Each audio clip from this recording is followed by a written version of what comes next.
అందరికీ ఆత్మ నమస్కారాలు. మాతృదేవోభవ, పితృదేవోభవ, ఆచార్య దేవోభవ.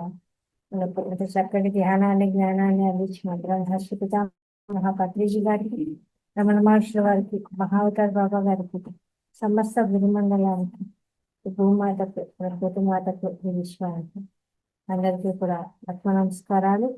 జూమ్ సెషన్ అందించిన రంగనాథ్ సార్ గారికి ఆత్మ నమస్కారాలు. మహావతార్ ఫౌండేషన్ లో 518వ రోజు క్లాస్ అందరికీ స్వాగతం అండి. మనకు ఈరోజు కూడా అద్భుతమైన సనాతన మహావిజ్ఞానము అనే కాన్సెప్ట్ ఉంటుంది. ఇది మనకు సోమవారం వరకు ఉంటుందండి. సారి ద్వారా అద్భుతమైన జ్ఞానాన్ని తీసుకుంటాము మనము సీనియర్ ట్రైనింగ్ మాస్టర్ హిమాలయ యోగి సురేష్ మాస్టర్ ద్వారా. అయితే అంతకంటే ముందు అందరం కూడా కాసేపు ధ్యానం చేసుకుంటే సార్ వచ్చి క్లాస్ తీసుకుంటారండి. కొంచెము డీప్ గా మనం మెడిటేషన్ చేస్తే కానీ సబ్జెక్ట్ అనేది మనకు అర్థం కాదు. కాబట్టి అందరం కూడా చక్కగా ధ్యానం చేసుకుందాము. శ్వాస మీద ధ్యాస, చక్కగా ఆనాపానసతి ధ్యానాన్ని చేసుకుందామండి. సహజంగా సరళంగా జరిగి శ్వాసని గమనిస్తాము.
నెమ్మదిగా రెండు చేతులు తీసి రెండు కళ్ళ మీద పెట్టుకున్నాము.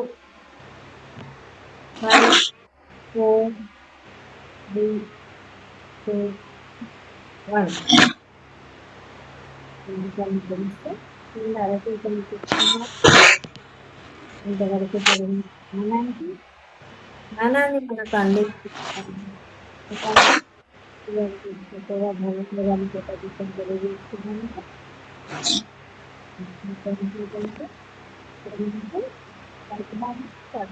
భాగంగా సనాతన మహావిజ్ఞానాన్ని మనకు అందించబోతున్నారు హిమాలయ యోగి సురేష్ మాస్టర్ గారి ద్వారా అద్భుతమైన జ్ఞానాన్ని తీసుకుందామండి. నమస్తే sir, welcome to the session. Hari ఓం హరి ఓం హరి ఓం. మేడం, మీరు రోజువారీ క్లాసులో మీరు మ్యూజిక్ మెడిటేషన్ పెట్టండి. ఎందుకంటే చాలా మంది కొత్త వాళ్ళు వస్తున్నారు, వాళ్ళకి ఏంటి స్టార్ట్ అవ్వలేదు అని చెప్పి నాకు మెసేజ్లు పెడుతున్నారు. లేదు సార్, ఇప్పుడైతే హోమ్ మ్యూజిక్ పెట్టాను సార్ ఆల్రెడీ నేను. అంటే మ్యూజిక్ నాకు వినలేదు, అంటే వాళ్ళకి తెలుస్తుంది ఇది మెడిటేషన్ నడుస్తుంది అని. ఇది మనకి మన ఫార్మాలిటీ వాళ్ళకి తెలియదు కదా, చాలా మంది కొత్త వాళ్ళు వస్తున్నారు. ఓకే, కాబట్టి హరి ఓం సురేష్ మాస్టర్. హరి ఓం హరి ఓం హరి ఓం.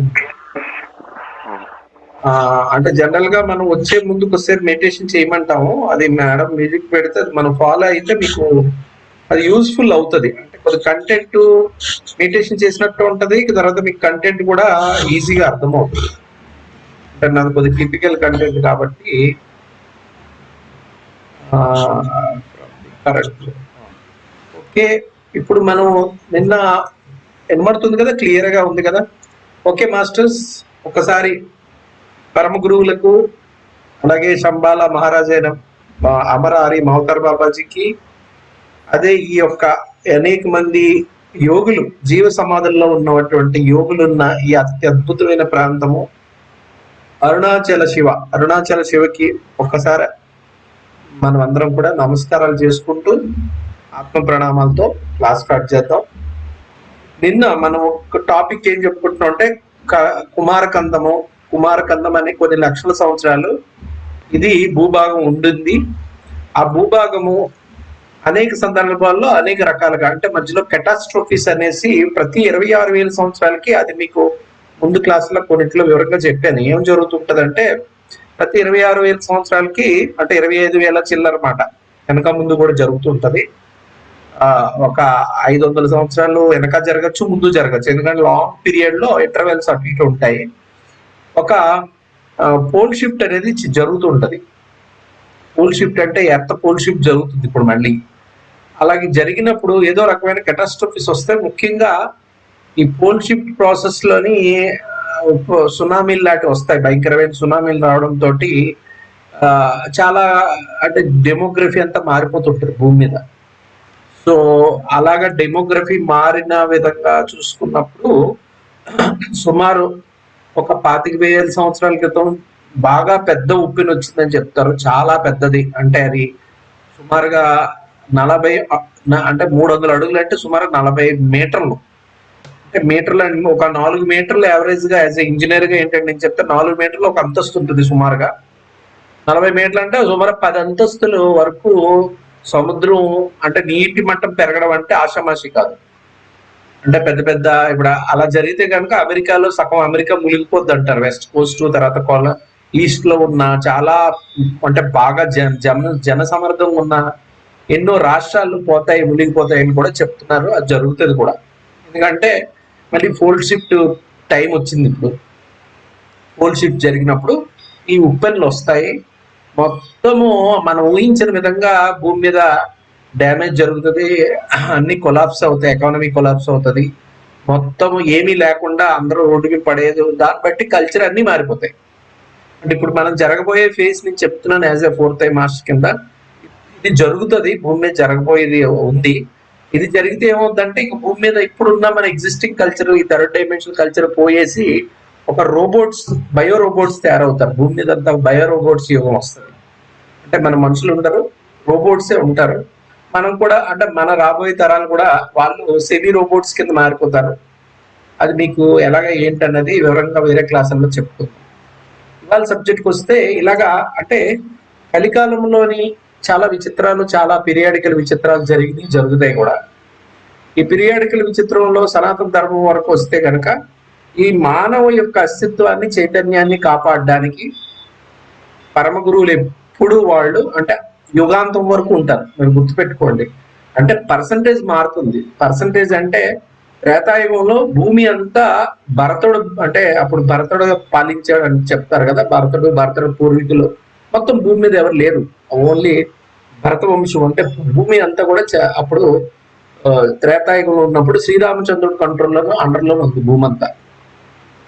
ద్వాపరయుగం వచ్చేసరికి అంటే ఇవన్నీ నేను రీసెర్చ్ చేసినవి వివరంగా వేరే వేరే క్లాసుల్లో చెప్పగలుగుతాను. ఎవరు ఛాలెంజ్ చేయలేని విధంగా నా దగ్గర వివరాలు సేకరించాను. ఇది 1 రోజు 2 రోజులు చేస్తున్నా కదా, సుమారు 25 సంవత్సరాల పైగా ఈ రీసెర్చ్ నాకు నడుస్తుంది. అంటే ఏలియన్స్ గురించి ఇవన్నీ మీకు ఇప్పుడు తెలుస్తున్నాయి. నాకు 25 సంవత్సరాల క్రితమే తెలుసు ఏలియన్స్ భూమి మీదకి వస్తున్నాయి, పోతున్నాయి అనేది. ఇప్పుడు అమెరికా కూడా డిస్క్లోజ్ చేసింది రీసెంట్ గా, ఇలాగ ఏలియన్స్ వచ్చి పోతున్నాయి అన్నది ప్రూఫ్లతో సహా. ఎందుకంటే మేడం బ్లావెట్స్ కి చెప్పారు ఏమనంటే 2010 కల్లా 10-12 కల్లా ఏలియన్స్ సంబంధించిన వివరాలన్నీ బయటపడతాయి. అంటే వివరాలు చిన్నగా బయటకు వస్తాయి.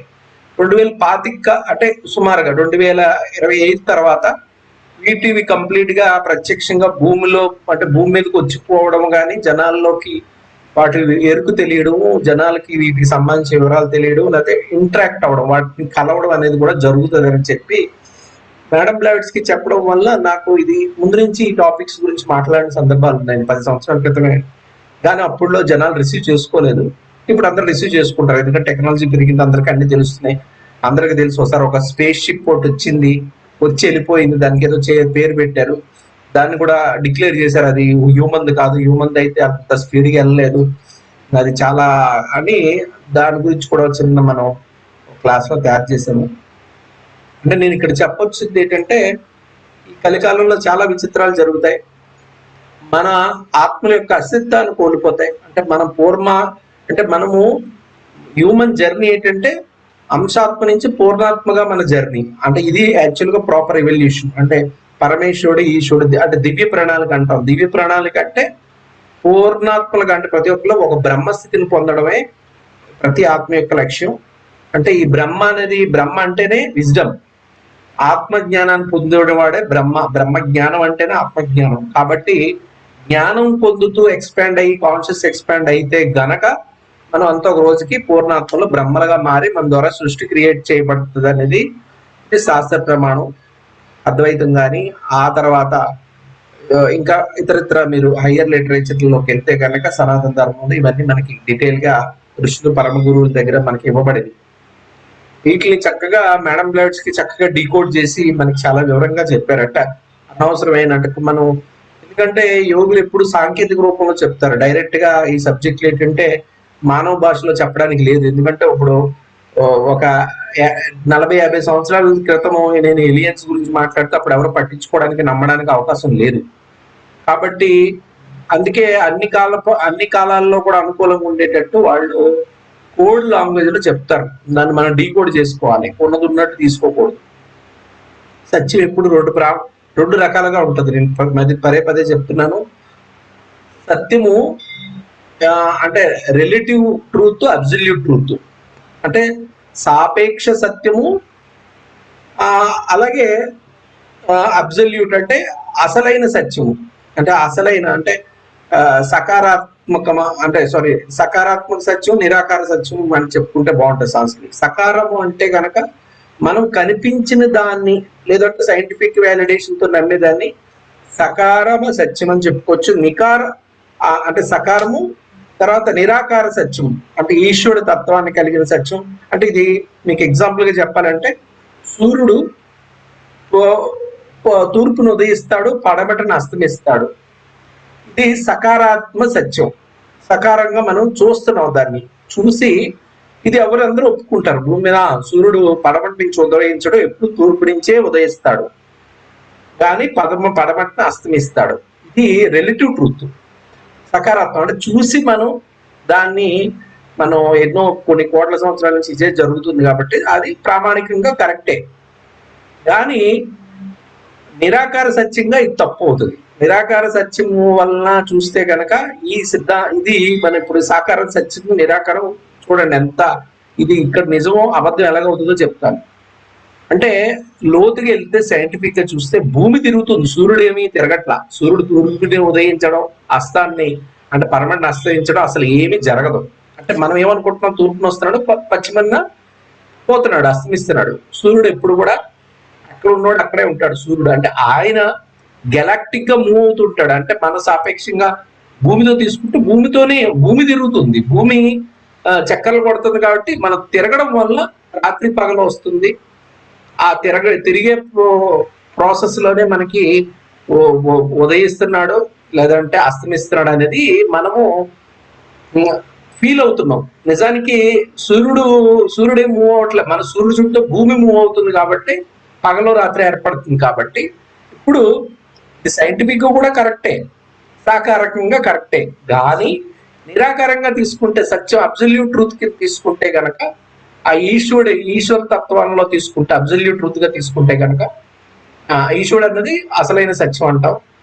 అసలు అనుకుంటే గనక ఇది అసత్యం అవుతుంది. ఎందుకంటే అక్కడ సత్యం ఏంటంటే భూమి తిరుగుతుంది కాబట్టి తూర్పు పడమరలో సూర్యుడు ఉదయించడం, పడమర అస్తమించడం జరుగుతుంది తప్పితే. కాబట్టి ఇది అందుకే మన చాలా వరకు పురాణాలు కానీ ఇతిహాసాలు కానీ అన్నిట్లో సైన్స్ ఉంటుంది. సైన్స్ వాళ్ళు నిరాకారమైన సత్యాన్ని సాకారంగా చెప్పాల్సి ఉంటుంది. ఎందుకంటే నిరాకారంగా మనం తెలుసుకోవడానికి అవకాశం లేదు. కాబట్టి సాకారంగా అంటే మనం ఇక్కడ ఏం చెప్పాలనుకుంటున్నాం, మనం తెలుసుకునే వాటికి కూడా లిమిటేషన్స్ ఉన్నాయి. మనం అనుకున్నదంతా కనబడుతుంది, వినబడుతుంది, తెలుసుకున్నది కూడా సత్యం అని అనడానికి వీల్లేదు. అందువల్లనే మనం ఎప్పుడు కూడా ప్రజ్ఞాస్థితిని పొందడం అనేది నిరాకార సత్యానికి దారి చూపిస్తుంది. మేధస్సు అనేది సాకార సత్యంగా చెప్పుకోవచ్చు. మేధస్సు అంటే ఒక డాక్టర్ అయ్యాడు, కలెక్టర్ అయ్యాడు, భూమి మీద భౌతికంగా ఉన్న సైంటిస్టులతో సహా మేధావులు. ఈ మేధావులందరిది ఏంటంటే సాకార సత్యం, ఉన్నదాన్ని డిస్కవర్ చేస్తున్నారు లేదా ఉన్నదాని నుంచి తెలుసుకుని. కానీ అబ్సల్యూట్ ట్రూత్ అంటే అసలైన సత్యము ప్రజ్ఞాస్థితిలో మాత్రమే తెలుస్తుంది. అంటే మీకు అర్థమయ్యేటట్టు ఉండంటే మనకి ఎలాగుంది, తత్వాలు ఎలాగుంటుంది అంటే బుద్ధికి కిందన మనసు ఉంటుంది. అంటే మనసు అన్నది ఓన్లీ మనం చూస్తున్న దాన్ని, అనుభవిస్తున్న దాన్ని, తర్వాత మన కర్మల పరంగా అంటే చక్రాల్లో ఉన్న ఇన్ఫ్లుయెన్సెస్, కండిషన్, గ్రహాలతో ఎఫెక్ట్ అవుతున్న కన్ఫ్లిక్ట్స్ ద్వారా రియాలిటీ మనం చూస్తున్నాం. ఫిజికల్ రియాలిటీ మాయలో మనం కింద మీద పడుతున్నాం. అంటే కాలచక్రంలో మన కర్మచక్రంతో, కాలచక్రంలో కర్మచక్రంతో ముడిపడి ఉంది. కాలచక్రంలో మన కర్మచక్రం ముడిపడి ఉంది. కాబట్టి మనం దానికి అనుగుణమైన మనం ఒక రియాలిటీ క్రియేట్ అవుతుంది. ఈ బోత్ రియాలిటీస్ బియాండ్ అసలు సత్యం ఏంటి అన్నది ప్రజ్ఞాస్థితిలో తెలుస్తుంది. మనసుకి ఏం తెలుస్తుంది, కష్టం, నష్టం, బాధ, దుఃఖమో ఏవైతే మనం నిత్య జీవితంలో అనుభవిస్తున్నాం అంతవరకే చూస్తాం. దాన్ని దాటడానికి ఏదన్నా మనం తెలుసుకోవాలని ప్రయత్నించాలంటే ఫిజికల్ గా మిటిగేట్ చేసుకోవడానికి ఏదన్నా మనం చేయగలిగితే ఒక సైంటిఫిక్ గా కానీ ఇంకో రకంగా ఒక సౌకర్యాన్ని పొందుతున్నాం, లేకపోతే కళ్ళు పోయిన వాడికి ఇంకేదో కళ్ళు కాంట్రాక్ట్ ఆపరేషన్ ద్వారా కళ్ళు రప్పించవచ్చు. అంటే ఇవన్నీ మేధాపరమైంది, అంటే రిలేటివ్ ట్రూత్ తో రిలేట్ అయ్యి ఉన్నాయి. అసలైన సత్యం అనేది బుద్ధిని దాటి ఉండేది. ఇవన్నీ బుద్ధికి లోబడి ఉన్నాయి. బుద్ధిని దాటితే గనక మనము అంటే మన ఆ పూర్ణాత్మ యొక్క అస్తిత్వం కలిగి ఉంటది. అంటే బుద్ధిని దాటితే ఆత్మ యొక్క అస్తిత్వం, అంటే బుద్ధిని దాటి ఉన్న ఆత్మ అస్తిత్వంలో ఏర్పడేదే ప్రజ్ఞ. ఇక్కడ మేధస్సు ప్రజ్ఞ మధ్యన మీరు తెలుసుకోండి. మేధస్సు అనేది మనం ఇందాక ఎలాగైతే సూర్యుడు పొద్దున ఉదయిస్తున్నాడు, రాత్రి అస్తమిస్తున్నాడు అనేది రిలేటివ్ ట్రూత్, సాపేక్షమైన సత్యం. మేధస్సు కూడా అలాంటిదే, సాపేక్షమైన సత్యం. అది అబ్సల్యూట్ కాదు. దాని అబ్సల్యూట్ ట్రూత్ అంటే ఈశ్వర స్థాయిలో తెలుసుకునే, అంటే ఈ నిత్యము ఎప్పుడు ఉండే అంటే అసలు సిసలైన సత్యం అనేది ఏంటంటే బియాండ్, అంటే మన బుద్ధిని దాటి ఉంటుంది. బుద్ధిని దాటి ఉండేది ఏంటంటే ప్రజ్ఞ అంటాం. దాన్ని ప్రజ్ఞాస్థితిలో ఉన్నప్పుడు మనకి ఇంకా మేధస్సుతో పని ఉండదు. ఎందుకంటే హిమాలయాల్లో కొంతమంది యోగులను మనం కలిసినప్పుడు వాళ్ళు చాలా మంది నేను చూసిన యోగులు వాళ్ళు హిమాలయాల్లోనే పుట్టి పెరిగి ఆ విలేజ్ల్లో కొండల మీద ఉంటాయి విలేజ్లు, చిన్న చిన్న విలేజ్లు. ఆ కొండ పాతకాలంలో అయితే వాళ్ళకి అసలు భూమి మీద కూడా వచ్చి ఉండరు వాళ్ళు. కొన్ని అలా జనరేషన్ లేక ఆ కొండల మీద గడిచిపోతాయి. ఎందుకంటే దట్టమైన అడవులు కొండలు అసలు వాళ్ళ ఊర్లు అంటే తెలియదు. వాళ్ళు అదే కొండల మీద అక్కడే ఏదో నీటి దారులు ఉంటాయి, ఆ నీటి దారుల దగ్గర తెచ్చుకొని అక్కడ 4 ఆవులు పెంచుకొని అక్కడే పండించుకొని వాళ్ళ జీవితం అక్కడే గడిచిపోతుంటుంది. వాళ్ళ పాత జనరేషన్ వాళ్ళు మీరు ఇంటర్వ్యూ చేస్తే వాళ్ళకి అసలు ప్రపంచం తెలియదు. అక్కడే పుట్టారు, అక్కడే చచ్చిపోయారు. అక్కడే అనేది ఇంకా వాళ్ళకి కొండ అంటే ఆకాశంలో వాళ్ళు ఉన్నట్టే ఉంటది. ఇంకా కొండ దిగవలసిన పని కూడా ఉండదు. ఆ చుట్టుపక్కల ఏమి ఉండవు కూడా. కొన్ని చాలా దూరం ఇప్పుడంటే ఇప్పుడు కొంత రూట్లు వచ్చినాయి కానీ అప్పుడు అసలు రూట్స్ కూడా ఉండలేవు, రోడ్లు కూడా లేని పరిస్థితుల్లో వాళ్ళు ఉన్నారు పాత జనరేషన్. ఇది జస్ట్ ముందు జనరేషన్. అయితే అలాంటి జనరేషన్స్ చాలా మంది ఆ ముందు జనరేషన్ లో ప్రపంచమే తెలియని వాళ్ళు, అంటే అలాంటి ఫ్యామిలీస్ లో వచ్చి వాళ్ళకి భక్తి ఎక్కువ ఉంటుంది. అంటే ఆ ప్రకృతితో ఆధారపడతారు కాబట్టి ప్రకృతి శక్తుల మీద అవగాహన ఉంటుంది, భక్తి కూడా ఎక్కువ ఉంటుంది వాళ్ళకి. అలాంటి ఫ్యామిలీస్ లోనే కొంతమంది యోగులుగా మారి, అంటే వాళ్ళ ఆ ప్రాంతాల్లో యోగులు రావడం, ఎక్కడ ఉండడం, అందులో ఇలాంటి ఫ్యామిలీలో ఎవరో ఒకరు వెళ్ళి అవన్నీ తెలుసుకోవడము, వాళ్ళు అన్ని నేర్చుకోవడము, వాళ్ళు కూడా ఆ యోగ మార్గంలో ఉన్నవాళ్ళు ఈ ఉత్తరాఖండ్ లో హిమాలయాల్లో నాకు తెలుసు కొంతమంది. అంటే కంపల్సరీ ఒక విలేజ్ లో ఒక ఫ్యామిలీలో ఒక 2-3 ఉంటారు, అంటే యోగులుగా సన్యాసులుగా వెళ్ళిపోయిన వాళ్ళు. అలాగా అంటే ఊళ్ళు కూడా చిన్న ఉంటాయి. ఒక 10 ఇల్లులు ఉంటే 10 కుటుంబాలు అయితే ఒక గ్రామం కింద ఉంటది కొండల మీద అక్కడక్కడ. అలాంటి వాళ్ళకి దూరం మళ్ళీ ఒక 2-3 కిలోమీటర్లు అలాంటి దూరం ఉంటది. అలాగా ఒక 10 కిలోమీటర్లో అక్కడ 4 గ్రూపుల కింద ఉన్న ఫ్యామిలీసే అది ఒక ఊరు అని చెప్పుకోవచ్చు. అలాంటి దాంట్లో కంపల్సరీ ఒక గ్రూప్ నుంచి కంపల్సరీ 1-2 వాళ్ళు సన్యాసులుగా అయిన సందర్భాలు ఉన్నాయి పాతకాలంలో. అంటే వీళ్ళు అలా యోగుల సంపర్కంలోకి రావడం వల్ల వాళ్ళు, అంటే వీళ్ళు యోగ మార్గంలోకి వెళ్ళిన వాళ్ళు చదువు లేనప్పుడు, ఏమీ లేనప్పుడు, వాళ్ళు మాట్లాడే సైన్స్ కానీ వాళ్ళు చెప్పే విషయాల గుణంగా మనం ఒక సైంటిస్ట్ కూడా పనికిరాడు, ఒక డాక్టర్ కూడా పనికిరాడు. నేను స్వయంగా ఇవన్నీ చూశాను కాబట్టి మీకు ఖచ్చితంగా చెప్తాను. అంటే వాళ్ళు ఎలాగ తెలుసుకోగలిగారు అదంతా? చదువే లేదు, అసలు ప్రపంచం చూడలేదు, వాళ్ళు ఓన్లీ యోగులుగా అక్కడే వాళ్ళ టైం గడిపేశారు. మరి వాళ్ళకి ఎలా తెలుసు ఇదంతా? అంటే దట్ ఈస్ కాల్డ్ ప్రజ్ఞ. ప్రజ్ఞకి వెళ్ళినాక అంటే మీరు అంటే ఇది ఎలా చెప్పాలంటే ఇంకా మీకు అర్థమయ్యేటట్టు, అంటే ఇప్పుడు మీరు ఒక ప్రాంతంలోకి వెళ్ళి హైదరాబాద్ లోని ఎన్ని గల్లీలు ఉన్నాయి, ఎక్కడెక్కడ ఉన్నాయి, ఏ గల్లీ నుంచి ఎక్కడికి వెళ్ళొచ్చు, మెయిన్ రోడ్లు ఎన్ని ఉన్నాయి, ఎక్కడెక్కడ చిన్న గల్లీలు, ఇవన్నీ మీరు జీవితకాలం తిరిగినా తెలుసుకోలేకపోవచ్చు, మీకు కన్ఫ్యూజ్ అవ్వచ్చు, మీకు గుర్తుపట్టలేకపోవచ్చు. అదే ఒక డ్రోన్ తోటి, శాటిలైట్ డ్రోన్ మనం ఉపయోగించి రీడ్ చేసామంటే ఒక మహా అయితే ఒక అవుట్ డే లో మొత్తం హైదరాబాద్ మెయిన్ రోడ్లు ఎక్కడెక్కడ వెళ్తున్నాయి, ఏం కనెక్ట్ అవుతున్నాయి, అవన్నీ మనం ఒక చార్ట్, ఒక పిక్చర్ తయారు చేసేయచ్చు మొత్తం. అంటే అది జీవితకాలంలో అవ్వలేంది, మహా అయితే ఒక 1 day లో మనకు వర్క్ చాకౌట్ చేసేయచ్చు. హైదరాబాద్ లో ఎన్ని రోడ్లు ఉన్నాయి, ఎందుకంటే ఇప్పుడున్న టెక్నాలజీ కెమెరాలతోటి రోడ్డు విడుతుని కూడా అది మనకి చెప్పేస్తుంది. ఏ జాగాల్లో ఎంతెంత విడుతులో ఎంతెంత రోడ్లు ఉన్నాయి, ఎక్కడి నుంచి ఎన్ని కిలోమీటర్లు ఉన్నాయి, అన్ని మనకి డాటా వచ్చేస్తుంది. అంటే చూసారా, అంటే ఇక్కడ చెప్పొచ్చేది ఏంటంటే, నేను మనం డ్రోన్ ఉపయోగం, ఈ డ్రోన్ అంటే పైనుంచి చూడటం అనేది హైయెస్ట్ కాగ్నేటివ్ అంటే ప్రజ్ఞాస్థితి నుంచి చూడగలిగినప్పుడు ఒక డ్రోన్, అడ్వాన్స్ డ్రోన్ టెక్నాలజీ లాగా ఎలాగైతే మనం ప్రతిదీ ఒక రోజులో చూడగలిగాము, తెలుసుకోగలిగాము, లాగే ప్రజ్ఞాస్థితిలో ఆటోమేటిక్ అన్ని తెలిసిపోతాయి. మనిషిని చూడగానే వాడిని రీడ్ చేయగలుగుతాం, వాడి చక్రాలు చెప్పగలుగుతాం. ఇది ప్రజ్ఞాస్థితి. అంటే మనకి వచ్చే నార్మల్ గా ప్రజ్ఞాస్థితిని సిద్ధులు శక్తులు అనేది ప్రజ్ఞాస్థితిలో ఒక గ్రేడ్, ఒక లెవెల్కి వెళ్ళాక సిద్ధులు శక్తులు. కానీ ప్రజ్ఞాస్థితి అన్నాక మనకు అన్ని తెలిసిపోతాయి, ప్రతిదీ తెలుస్తుంది. ప్రతిదీ సైన్స్ బుక్కులు చదవకపోయినా సరే అన్నింటిలో సారాంశం మనకు అర్థమైపోతుంది. ఆ ప్రజ్ఞాస్థితికి వెళ్ళాలి అంటే కనుక మీరు ఏం జరగాలి అంటే, 1-2 సరైన సాధన చేయాలి, దానికి సంబంధించిన సరైన నాలెడ్జ్ తీసుకోవాలి. ఎందుకంటే మన టెక్స్ట్ బుక్కుల నాలెడ్జ్, ప్రాపంచికమైన నాలెడ్జ్ అంతా మనల్ని తప్పు పట్టించేది, లేదంటే మాయ వైపు దారి చూపించేది కాబట్టి మీరు నా క్లాస్ సీరియస్ గా ఇంట్రెస్ట్ గా వింటున్నారు. ఎందుకంటే పైన ఉన్న ఇన్ఫర్మేషన్ ఫాల్స్ ఇన్ఫర్మేషన్, అవి రిలేటివ్ రియాలిటీతో ముడిపడి ఉంది.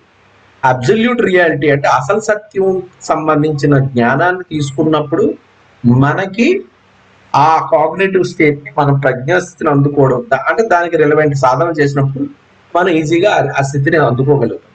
మేధస్తో పని లేదు. నిజంగా అందరూ ప్రజ్ఞాస్థితిలో ఉంటే కనుక మనం ఉన్న ప్రాంతం కానీ మన జీవితం బంగారంగా ఉంటుంది. అంటే ప్రతి తెలిసిపోద్ది. జీవితం అంతా ఒక చిన్న విషయం, చిన్న సమస్య గురించి కొట్టుమిట్టాడక్కర్లేదు. ఇమీడియట్ గా ఒక జీవితకాలంలో సమస్యని ఒక రోజుల్లోనే సాల్వ్ చేసుకోవచ్చు. అలా ఎన్నో మన ముందుకు వెళ్ళొచ్చు. అంటే ఇవన్నీ మన కర్మలను కూడా దాటగలిగే సామర్థ్యం ప్రజ్ఞాస్థితిలోనే పొందుతాం. ప్రజ్ఞాస్థితిలో పొందాలి అంటే మనకి ఏంటి ఉండాలి, ఏంటి దానికి ఎలిజిబిలిటీ ఏంటి సనాతన ధర్మం మీద అపేక్ష ఉండాలి. సార్ మరి తిప్పి మీరు సనాతన ధర్మం తీసుకొస్తే ఎస్, సనాతన ధర్మం మీద మీకు అపేక్ష, కృషి, శ్రద్ధ, భక్తి ఉన్నప్పుడు పరమ గురువులు వెనకాల ఉంటారు. అదే నేను తెలుసుకున్న ఫార్ములా. ఎందుకంటే ఈ టెక్నాలజీ అంతా సరైన జ్ఞానాన్ని, సరైన దారిని, సరైన మార్గాన్ని ఇవ్వగలిగేది ఎవరు అంటే పరమ గురువులే. పరమ గురువుల యొక్క స్పేస్ ఎక్కడ ఏర్పడుతుంది అంటే సనాతన ధర్మం ఉంటే పరమ గురువులు ఉన్నట్టే. పరమ గురువులు ఉన్నారంటే అక్కడ సనాతన ధర్మాన్ని బతికించడానికి వాళ్ళు ఉన్నారు. ఇక్కడ సనాతన ధర్మం అంటే గనక అంటే అంటే తిప్పి కొడితే ఇప్పుడు ఈ కుమారి కందం మనం ఏదైతే ఈ టాపిక్ చెప్పుకుంటున్నాం, ఈ కుమారి కందము అనేది ఈ రోజున సనాతన ధర్మం నిలబడడానికి అంటే ఏదైతే సంబాల యొక్క పర్పస్ ఉందో హిమాలయాల్లో, ఆ సంబాల పర్పస్ ని ప్రాక్టికల్ గా ఎవిడెన్షియల్ గా భూమి మీద ఏదన్నా అస్తిత్వం కలిగి ఉందంటే అదే సనాతన ధర్మం. ఆ సనాతన ధర్మాన్ని కాపాడి నిలబెట్టి ముందుకు నడిపించింది ఎవరు? ఇప్పుడు మన హీరో అంటే ఈ మన దేవతలకే హీరో అయిన కార్తికేయుడు. ఆయన దేవతలను కాపాడుతూ దేవతలకు అస్తిత్వాన్ని కలిగిస్తూ ప్రజల్ని నడిపించిన అంటే ప్రజలకి ముందుకు వెళ్ళడానికి అంటే ప్రజలకి దారి చూపించడానికి కావాల్సిన యోగులందరికీ కూడా ఒక మార్గాన్ని ఆయన తయారు చేశారు, ఓపెన్ చేశారు. ఆయనే కార్తికేయులు, స్కందుడు. అయితే ఇది నేనేం చెప్తున్నానంటే, సార్ మీరు ఎలా చెప్తారంటే అవును, త్రేతాయుగంలో ఓన్లీ సనాతన ధర్మమే ఉంది, దానికి చాలా ప్రూఫ్లు ఉన్నాయి, అవన్నీ పెట్టుకుంటే ఇవాళ క్లాస్ దాని మీద అయిపోతుంది. కాకపోతే ఒక చాలా ఇంపార్టెంట్ ఎవిడెన్స్ మీకు ఇస్తున్నాను, అది కార్తికేయుల గురించి. ఇది ఈ ప్రాంతాన్ని అంటే ఈ ప్రాంతంలో నేను ఉన్నాను కాబట్టి ఇది బాగా తెలుసు, ఇది నేను చెప్తున్నాను. అంటే ఇది నేను ఎవిడెన్షియల్ గా చూశాను. ఇది మనకి సుమేరియన్ సివిలైజేషన్ అంటాం. అంటే ఇప్పుడు ఈ రోజున సైంటిఫిక్ గా, ఆర్కియాలజీ అన్ని రకాలుగా ప్రూవ్ అయింది ఏంటంటే, ఏదైతే ఇస్లామిక్, క్రిస్టియన్ అంటే సనాతనం కానివి, సనాతనం వ్యతిరేకంగా ఉన్నాయి ఏవైతే ఉన్నాయో ఇవన్నింటికి మూలం ఏది అంటే కనుక అబ్రహామిక్ రిలీజన్ అంటాం. జుడాయిజం నుంచి స్టార్ట్ అవుతుంది. ఈ అబ్రాహ్మిక్ రిలీజియన్ సోర్స్ అంతా ఎక్కడ ఉందంటే సుమేరియన్. మీకు తెలుసు, మనం చదువుకున్నాం. ఈజిప్ట్ కంట ముందు ఏదైనా సివిలైజేషన్ ఉందంటే మానవ యొక్క మనుగడ ఉన్న ఫస్ట్ లిటరేచర్, ఫస్ట్ నాగరికత అంటే అది ఇప్పుడు మోడర్న్ ఎవిడెన్స్ ప్రూఫ్ ప్రకారము దాన్ని సుమేరియన్ అంటారు. సుమేర్ అంటే 6000 సంవత్సరాల క్రితం ఉందా అంటే 4000 BC. అంటే మన వేదిక్ పీరియడ్ 2000 BC అని చెప్తాం. అంటే అది నిజానికి ఇప్పుడు కొత్తగా లేటెస్ట్ గా తెలిసిందంటే ద్వారకాలోని తవ్వకాల్లో అక్కడ అంటే మునిగిపోయిన వాటిల్లోని మనకి అవన్నీ తవ్వుతుంటే వేల అంటే 10,000 15,000 ఇప్పుడు ఎవిడెన్స్ దొరికినది పక్కన పెడదాం, అవన్నీ నీటిలో మునిగిపోయి. అయితే భూమి మీద ఉన్న ఎవిడెన్స్ లో మన ఆర్కియాలజికల్ ఎవిడెన్స్ అయితే సుమేరియన్ నాగరికత. ఈ సుమేరియన్ నాగరికత ద్వారే ఇస్లాము, క్రిస్టియానిటీకి మూలంగా ఉన్నటువంటి అబ్రాహమిక్ రిలీజియన్స్ అనేది తయారయ్యేది అన్నది మనం ముందు టాపిక్ లో చెప్పుకున్నాం. దాన్ని సిచిన్ ఆయన ఒక సైంటిస్ట్, ఆయన ప్రూవ్లతో కూడా ఆయన ప్రూవ్ కంప్లీట్ వ్యాలిడేట్ అయింది కూడా. అంటే ఆయన చెప్పిన చాలా వరకు చాలా మంది యాక్సెప్ట్ చేశారు, నిజమైన. ఎందుకంటే ఏదైతే ఇప్పుడు బైబిల్లో స్టోరీలు ఉన్నాయో ఫ్లడ్ గురించి, ఈవెన్ ఇంక్లూడింగ్ జీసస్ కి సంబంధించిన స్టోరీలతో సైతం ఇవన్నీ ఈ వేల సంవత్సరాలు దీని అంటే సుమేరియన్ లో దొరికిన కొన్ని టాబ్లెట్స్, వాళ్ళ కల్చర్ లో దొరికిన ఏరియాలో దొరికిన వాటిలో ఇవన్నీ రాసి ఉన్నాయి. ఎందుకంటే ఇవన్నీ ఇప్పుడు ఈ రిలీజియన్స్ అన్ని 1000 సంవత్సరాల లోపల వచ్చినాయి, కానీ దీనికి కొన్ని వేల సంవత్సరాల ముందే వీటి ప్రూఫ్ కాకపోతే స్టోరీ వేరేగా ఉంది. కాకపోతే అటు పేర్లు మారినాయి తప్పితే స్టోరీ సేమ్. అంటే అంటే ఈ స్టోరీలు ఉన్నాయి కాబట్టి ప్రూవ్ అయింది ఏంటంటే ఇవన్నీ కూడా సుమర్లోనే పుట్టింది. విచిత్రం ఇక్కడ ట్విస్ట్ మీకు అర్థం చేసుకోవాలంటే, ఓపెన్ గా మీరు అర్థం చేసుకుంటే, ఇంకోటి అంటే ఇక్కడ చెప్పుకోదగ్గ జిచేరియన్ సిచిన్ అంటారు ఆయన్ని, మీరు టైప్ చేసి వస్తుంది. ఆయన అంత ప్రూఫ్ చేశాడు పక్కాగా, జీవితకాలం అంతా దాని మీద పెట్టాడు. ఆయన చెప్పిందంటే ఈ మనుషులు ఏదైతే ఈ అంటే సనాతన కాని ఏదైతే ఈ ధర్మాలు ఉన్నాయో ఇవన్నీ కూడా ఎలియన్స్ క్రియేట్ చేసినవి. ఎలియన్స్ అనేది ప్రూవ్ అయింది. అంటే ఇప్పుడు చెప్పాలంటే ఇప్పుడు ఎలియన్స్ అంటే ఏంటంటే మానవేతర ఎలియన్స్ అని. మనం మానవకు సంబంధించిన కూడా ఉన్నాయి, అవి దివ్యలోకాల్లో ఉన్నవి. వాటిని మనం గంధర్వులుగా చెప్పాలి, వాటిని గంధర్వులు అంటాం. అంటే మానవేతర అంటే రాక్షసులు పిశాచాలకి వంటివి అలాంటివి. ఎందుకంటే అవి గంధర్వులు దేవతలు ఏంటంటే మనకి ఇస్తారు, అంటే వాళ్ళ ఎనర్జీలు ఇస్తారు, సౌభాగ్యాన్ని ఇస్తారు, శక్తిని ఇస్తారు, వైభోగాన్ని ఇస్తారు. అంటే మన కష్ట నష్టాలు లేకుండా చేసేది ఎప్పుడు కూడా దాన్ని దేవతలు గంధర్వులు పర్పస్ అది. వాటికి ఉల్టాగా పనిచేసేటోళ్ళని వీళ్ళ నెగిటివ్, అంటే దీన్ని స్టార్ అంటే మీకు అందరు నక్షత్ర మిత్రులు ఇట్లా చదివిన వాళ్ళకి వీళ్ళు లిజ్జీలు అంటారు. లిజ్జీలు అంటే వీళ్ళు రాక్షసులకి పిశాచాలకి పుట్టిన ఒక సంతతి, అంటే ఎలియన్. మళ్ళీ ఇది అంటే ఇక్కడికి సంబంధం, ఈ రాక్షస పిశాచాలు భూమి మీద కావు, పైన. అంటే అవి ఆ నెగిటివ్ ఫేజ్ లో అవి కూడా ఒక గంధర్వుల్లాగా హైయర్ డైమెన్షన్స్ కి ఎదిగిన ఒక దుష్ట శక్తులు, అంటే రాక్షసులు పిశాచాలు. అంటే అవి ఎందుకు ఇలాగ అంటున్నారంటే అది రాక్షస అని చెప్పుకోలేము, పిశాచాలు అని చెప్పుకోలేము. ఎందుకంటే దాని పిశాచాలకు సంబంధించిన అంటే ఎక్కడ ఏ స్థాయిలో అంటే మల్టీ డైమెన్షనల్ గా ట్రావెల్ చేసే ఎనర్జీ పరమైన టెక్నాలజీ తెలుసు. రాక్షసులాగా ఫిజికల్ మేనిఫెస్టేషన్ లో, అంటే రాక్షసులు ఎందుకంటున్నామంటే అవన్నీ చేయడం ఉద్దేశాలతో చేసినాయి, మనుషుల్ని తయారు చేసినాయి, హైబ్రిడైజ్ చేసినాయి. అంటే మనుషులు వాడుకోవడానికి. ఇప్పుడు మనం ఎలాగైతే ఒక హౌస్ లో కోడి పెట్టలను ఎందుకు పెంచుతాం అంటే పాతకాలంలో దాని గుడ్లు తినేస్తాం, దాని పిల్లలు కనే గుడ్లు మనం తినేస్తాం, అది గుడ్లు పెట్టడానికి కోసుకొని తినేస్తాం. సేమ్ మనల్ని ఈ మనుషుల్ని అలాగే బ్రీడ్ చేయడానికే వాళ్ళు అలా బ్రీడ్ చేయడం జరిగింది. ఆ బ్రీడింగ్ అనేది ప్రాసెస్ అనేది వీళ్ళు చాలా లక్షల సంవత్సరాల క్రితం చేసి ఉన్నారు. చెప్పాలంటే రాముడు కృష్ణుడు ఉన్నప్పుడు కూడా వీళ్ళ యొక్క బ్రీడింగ్ అంటే ఈ హైబ్రిడైజ్డ్ హ్యూమనాయిడ్స్ అనేది భూమి మీద ఉన్నారు. కాకపోతే అప్పుడు ప్రభావం ఎక్కువ ఉంది కాబట్టి, అంటే ఈ రాముడు కానీ కృష్ణుడు కానీ వీళ్ళ శక్తి సామర్థ్యాలు బాగా ఉధృతంగా భూమి మీద ఉండడం వల్ల వాళ్ళు బయటికి రాలా, అంటే ఎక్స్పోజ్ అవ్వలేదు. వాళ్ళ పనులు వాళ్ళు చూసుకుంటూ ఏదో ఒక చిన్న టీంని బ్రీడ్ చేసి వాళ్ళు ఏదో వాడుకుంటూ పోయారు. వాళ్ళకి ఇప్పుడు రాను ఇప్పుడు టైం వచ్చింది, కలికాలం అన్నాక ఏంటంటే ఎప్పుడైతే జనాలు రకరకాల కెటాస్ట్రోఫీస్ అని వచ్చినాయి, అంటే ప్రతి కాలానికి అంటే త్రేతాయుగ ద్వాపరయుగం నుంచి కలికాలం అనేది ఈ షిఫ్టింగ్ అనేది చాలా డిజాస్టర్ తో జరుగుతుంది. అంటే పాత కల్చర్ అంతా కొట్టుకుపోయి పూర్తిగా నాశనం అయిపోయి వ్యానిష్ అయిపోయిన తర్వాతే అంటే ప్రతి కాల ప్రభావం మారింది. షిఫ్టింగ్ ఎలా మారుతుంది అంటే కనుక ఇప్పుడు నెక్స్ట్ రోజు అంటే ఒక రాత్రి అయితే కదా నెక్స్ట్ పొద్దున్న వస్తుంది, ఆ టైప్ లోనే ఒక రాత్రి లాంటి ఒక భయంకరమైన అంటే పూర్తిగా భూమి మీద ఏమీ మిగలకుండా వచ్చే ఒక కెటాస్ట్రోఫీస్ అనేది జరిగిన తర్వాతే మళ్ళీ కొత్త ఫార్మేషన్ అవుతుంది. అంటే ఆ కెటాస్ట్రోఫీలో అయితే భూమి మీద మానవులంతా పాత కల్చర్ అన్ని మునిగిపోయి నాశనం అయిపోయిన తర్వాత న్యూ ఫార్మేషన్ కి వీళ్ళకి ఒక అవకాశం దొరికింది. అంటే అమ్మయ్య భూమి మీద ఇప్పుడు మనం బ్రీడ్ చేయొచ్చు, మనం జనాల్ని చక్కగా బ్రీడ్ చేయొచ్చు అనేది వీళ్ళకి కరెక్ట్ గా 5000 సంవత్సరాల క్రితమే ఈ బ్రీడింగ్ ప్రాసెస్ కి అంటే కొత్త సీడ్ ని కల్టివేట్ చేయడానికి అవకాశం వచ్చింది. ఆ కొత్త సీడ్ కల్టివేట్ చేసే ప్రాసెస్ లోనే ఈ ఇస్లాము క్రిస్టియానిటీ అనేది ఇట్స్ ఓన్లీ మ్యాన్మేడ్ అని చెప్పలేము మనం. మ్యాన్మేడ్ కాదు, ఈ రాక్షసులు సృష్టించిన వాళ్లే దాన్ని ఒక పద్ధతిగా ప్రపంచానికి వ్యాపింపజేసి ఈ మొత్తం ప్రపంచాన్ని భూమిని కబ్జా చేసుకొని మనల్ని అందరినీ ఈ జనాల్ని అంటే ముఖ్యంగా నేనేమంటున్నాను మళ్ళీ సనాతన ధర్మంలో హిందువులకి సంబంధం లేదు ఇది సబ్జెక్ట్. ఎందుకంటే మనం వాళ్ళ చేతుల్లో చిక్కం.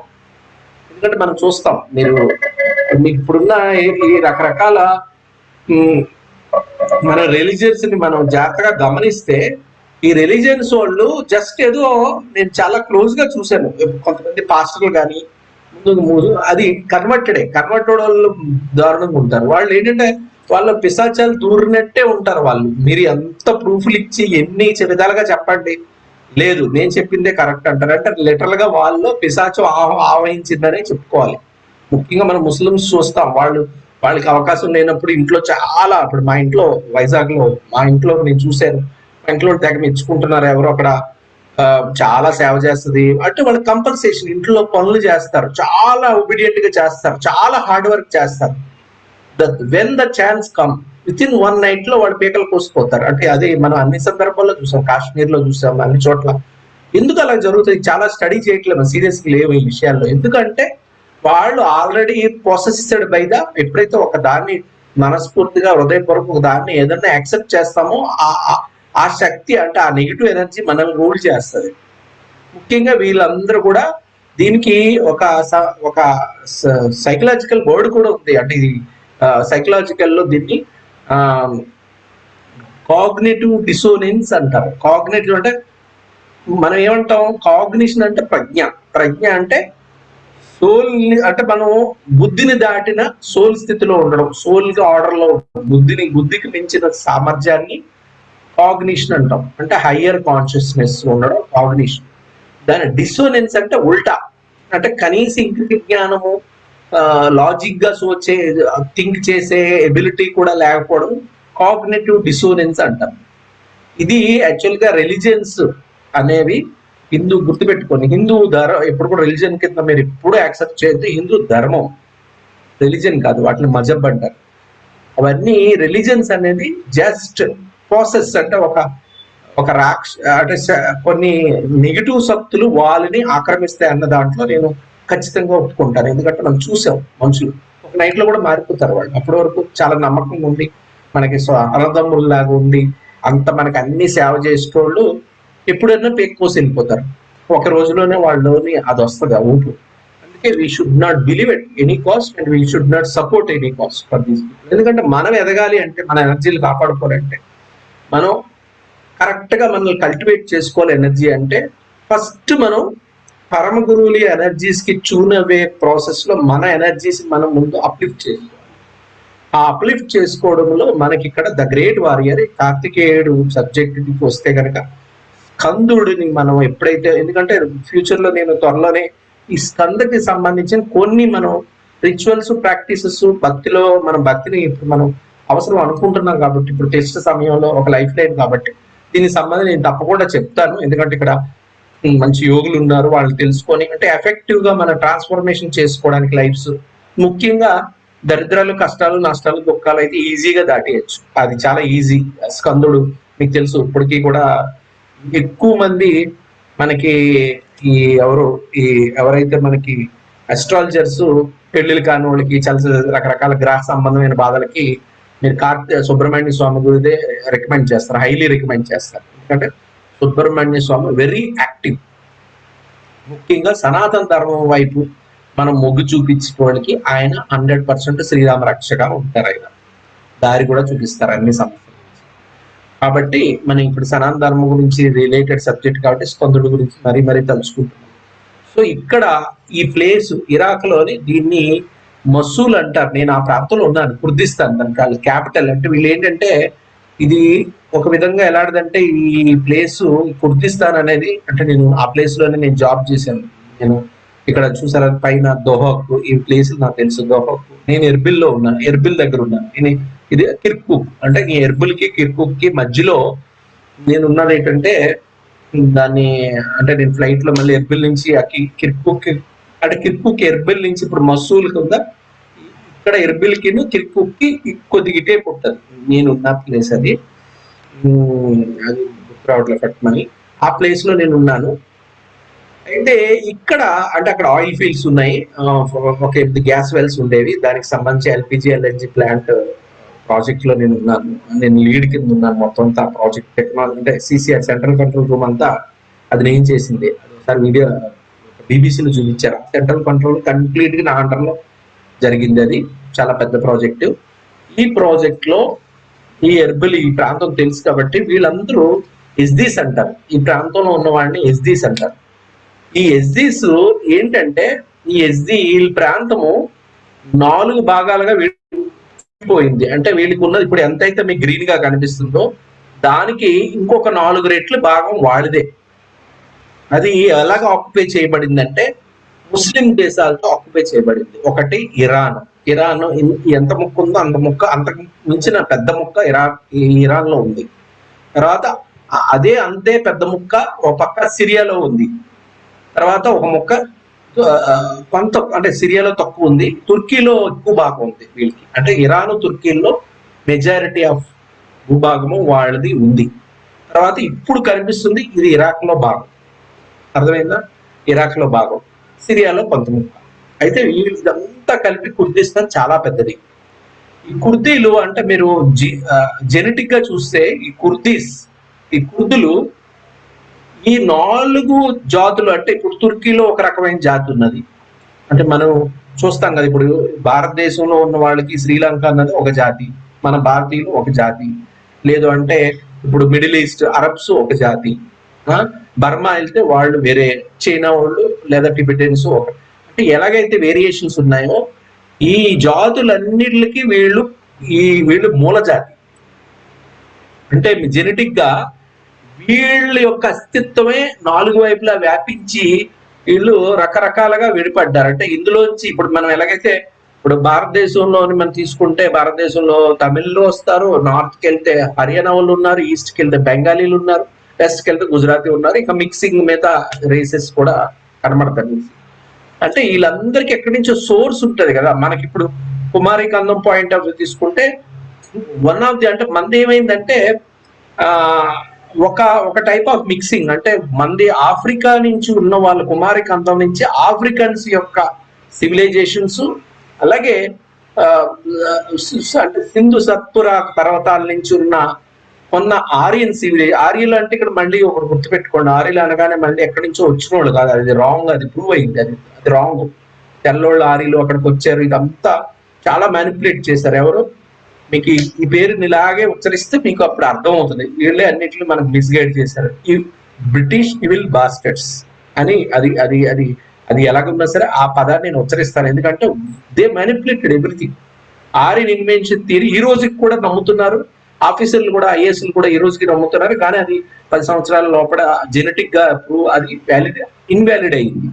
ఆర్యులు అంటే గనక అది మార్క్స్ ముల్లర్ తీసుకొచ్చిన ఈ పదం ఆర్యులు అనేది అంటే చాలా మ్యానిపులేషన్స్, అది ఒక పెద్ద మ్యానిపులేషన్ జరిగింది. దాన్ని పట్టుకొనే ఈ రోజు తమిళనాడు వీళ్ళు ఒక సాక్రాటిస్ట్, అంటే హిందూ ధర్మ వ్యతిరేకులుగా తయారయ్యారు. ఇక్కడ ట్విస్ట్ ఏంటంటే నిజానికి హిందూ ధర్మాన్ని ముందుకు నడిపించింది, నిలబెట్టింది అదంతా కూడా కార్తికేయులు ఆర్యులు టెక్నికల్ గా చెప్తే. ఎందుకంటే ఆర్యులు అనగానే ఏం చెప్పచ్చు అంటే మళ్ళీ మీకు టెక్నికల్ గా అర్థం అవడానికి, అంటే నా రీసెర్చ్ లో లాంగ్ రీసెర్చ్కి వెళ్తే కనుక గంధర్వులు ఆర్య రూపంలో ఉండేవారు. అంటే గంధర్వులు అంటే హైయర్ డైమెన్షన్స్ వచ్చిన వాళ్ళు, అంటే ప్లేడియన్స్, యాక్టేరియన్స్, అండ్రోమెడియన్స్, లైరెన్స్, వీళ్ళంతా కూడా అంటే ఒక తేజోమయంగా ఉంటారు, అంటే దేవతా స్వరూపులు.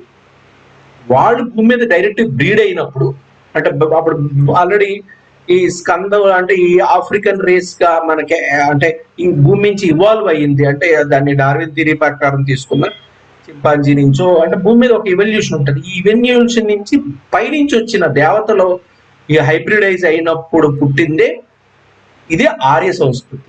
అంటే ఇక్కడ ఈ పైనుంచి వచ్చిన వాళ్ళు, భూమి మీద ఎక్కడో వెస్ట్రన్ వైపు నుంచి వచ్చిన వాళ్ళు వీళ్ళు కాదు, పైనుంచి వచ్చిన వాళ్ళు, అంటే దివ్య దేవత లోకాల నుంచి వచ్చిన వాళ్ళు. ఎందుకంటే నేను ఖచ్చితంగా చెప్తున్నా, హిమాలయాల్లో చీమల దూరం చెట్టడవలో కాకులు కూడా తిరిగిన కారడవలు, అసలు మంచులు అందుకోలేనంత ఎత్తులో ఉన్న గ్రామాల్లో వాళ్ళు చూస్తే, అంటే మీకు హిమాచల్ వెళ్ళండి, ఉత్తరాఖండ్ వెళ్ళండి, వాళ్ళకి అసలు భూమితో సంబంధం లేదు, వాళ్ళు అక్కడే పుట్టారు, అక్కడే పెరిగారు, వాళ్ళకి ఏ ఫారినర్స్ అసలు బయట నుంచి వచ్చి రావడానికి కూడా అవకాశం లేదు. ఫారినర్స్ అయితే ఈ రోజు కూడా అక్కడికి వెళ్ళే పరిస్థితి లేని అంత రిమోట్ ఏరియాలో ఉన్న వాళ్ళు చూస్తే ఎంత అందంగా ఉంటారంటే, అంటే ఫారినర్స్ కూడా ఎందుకు పనిచేయరు, అంత అందంగా ఎంత అద్భుతంగా ఉంటారంటే నాకు అనిపిస్తుంది వాళ్ళు గంధర్వుల యొక్క సీడ్స్. అంటే వాళ్ళు ఇప్పుడు బయటపడ్డారు, ఒక 30-40 సంవత్సరాల్లో కొన్ని గ్రామాలు బయటపడింది, కానీ వాళ్ళు ఒరిజినల్ గా అంత అందంగా ఉంటారు. అంటే వాళ్ళలో ఉన్న కొన్ని సామర్థ్యం, శక్తి, వాళ్ళకి కొన్ని దివ్య శక్తులు అన్ని ఉన్నాయి, వాళ్ళకి హిమాలయాల్లో వాళ్ళు ఉంటాయి, ఆ నేచర్ లో ఉన్నారు. కాబట్టి ఒకవేళ ఆ బ్రీడ్ మనం గంధర్వుల బ్రీడ్ అని చెప్పుకోవచ్చు. సో ఏదో రకంగా ఆ గంధర్వుల బ్రీడ్ అయితే సౌత్ ఇండియాలో స్కందుడు ఆధ్వర్యంలో ఇవాల్వ్ అయిన ఈ యొక్క సనాతన ధర్మం పరంగా యోగులు, గురువుల యొక్క పరంపరలో ముందుకి వీళ్ళందరినీ ఇవాల్వ్ అయిన వీళ్ళు, ఈ రెండిళ్ళ కాంబినేషనే మన సనాతన ధర్మానికి foundation. This is my 25 years research, అంటే సైంటిఫిక్ గా కానీ. ఇంకోటి ఏంటంటే నేను ఎందుకు ఖచ్చితంగా చెప్తున్నా అంటే, డిఎన్ఏ కూడా ఏం చెప్తుందంటే, రీసెంట్ వ్యాలిడేటెడ్ డిఎన్ఏ పైనుంచి బయట నుంచి ఎవరు రాలేదు, ఎక్కువ శాతం, నేను ముందు క్లాసులో కూడా చెప్పాను, భారతదేశంలో ఎక్కువ శాతం, అంటే భూమి మీద ఉన్న అన్ని డిఎన్ఏల్లో భారతదేశం చాలా విశిష్టంగా ఉంది. అంటే ఇంకో రకంగా చెప్పాలంటే భారతదేశంలో ఉన్న డిఎన్ఏ ఒరిజినల్ డిఎన్ఏ. భారతదేశం నుంచి దాటి ఉన్న డిఎన్ఏ మ్యానిపులేటెడ్ డిఎన్ఏ, అంటే అది హైబ్రిడైజ్డ్ డిఎన్ఏ. దాంట్లో చెప్పుకున్నాక సుమారులో ఒకప్పుడు ఈ ఎలియన్స్ వచ్చినాయి, ఆ ఎలియన్సే కొన్నిటిని వాటికి సంబంధించిన వాటి ఛానల్ అవ్వగలిగే మనుషులు తయారు చేసి అదే భూమి మీద స్ప్రెడ్ చేసి, అంటే ఇస్లాం క్రిస్టియానిటీ పరంగా దాన్ని ఇంత విస్తృతం చేసి, అంటే ఎవరైతే ఇక్కడ రిలీజియన్ చేంజ్ అవుతారో వాళ్ళ డిఎన్ఏ కరప్ట్ అయినట్టే ఇండైరెక్ట్ గా చెప్తే. కాబట్టి ఈ రోజు కూడా సనాతన ధర్మం అంటే మన హిందువులుగా ఉన్న వాళ్ళ డిఎన్ఏ ఇంకా కరప్ట్ అవ్వని డిఎన్ఏ.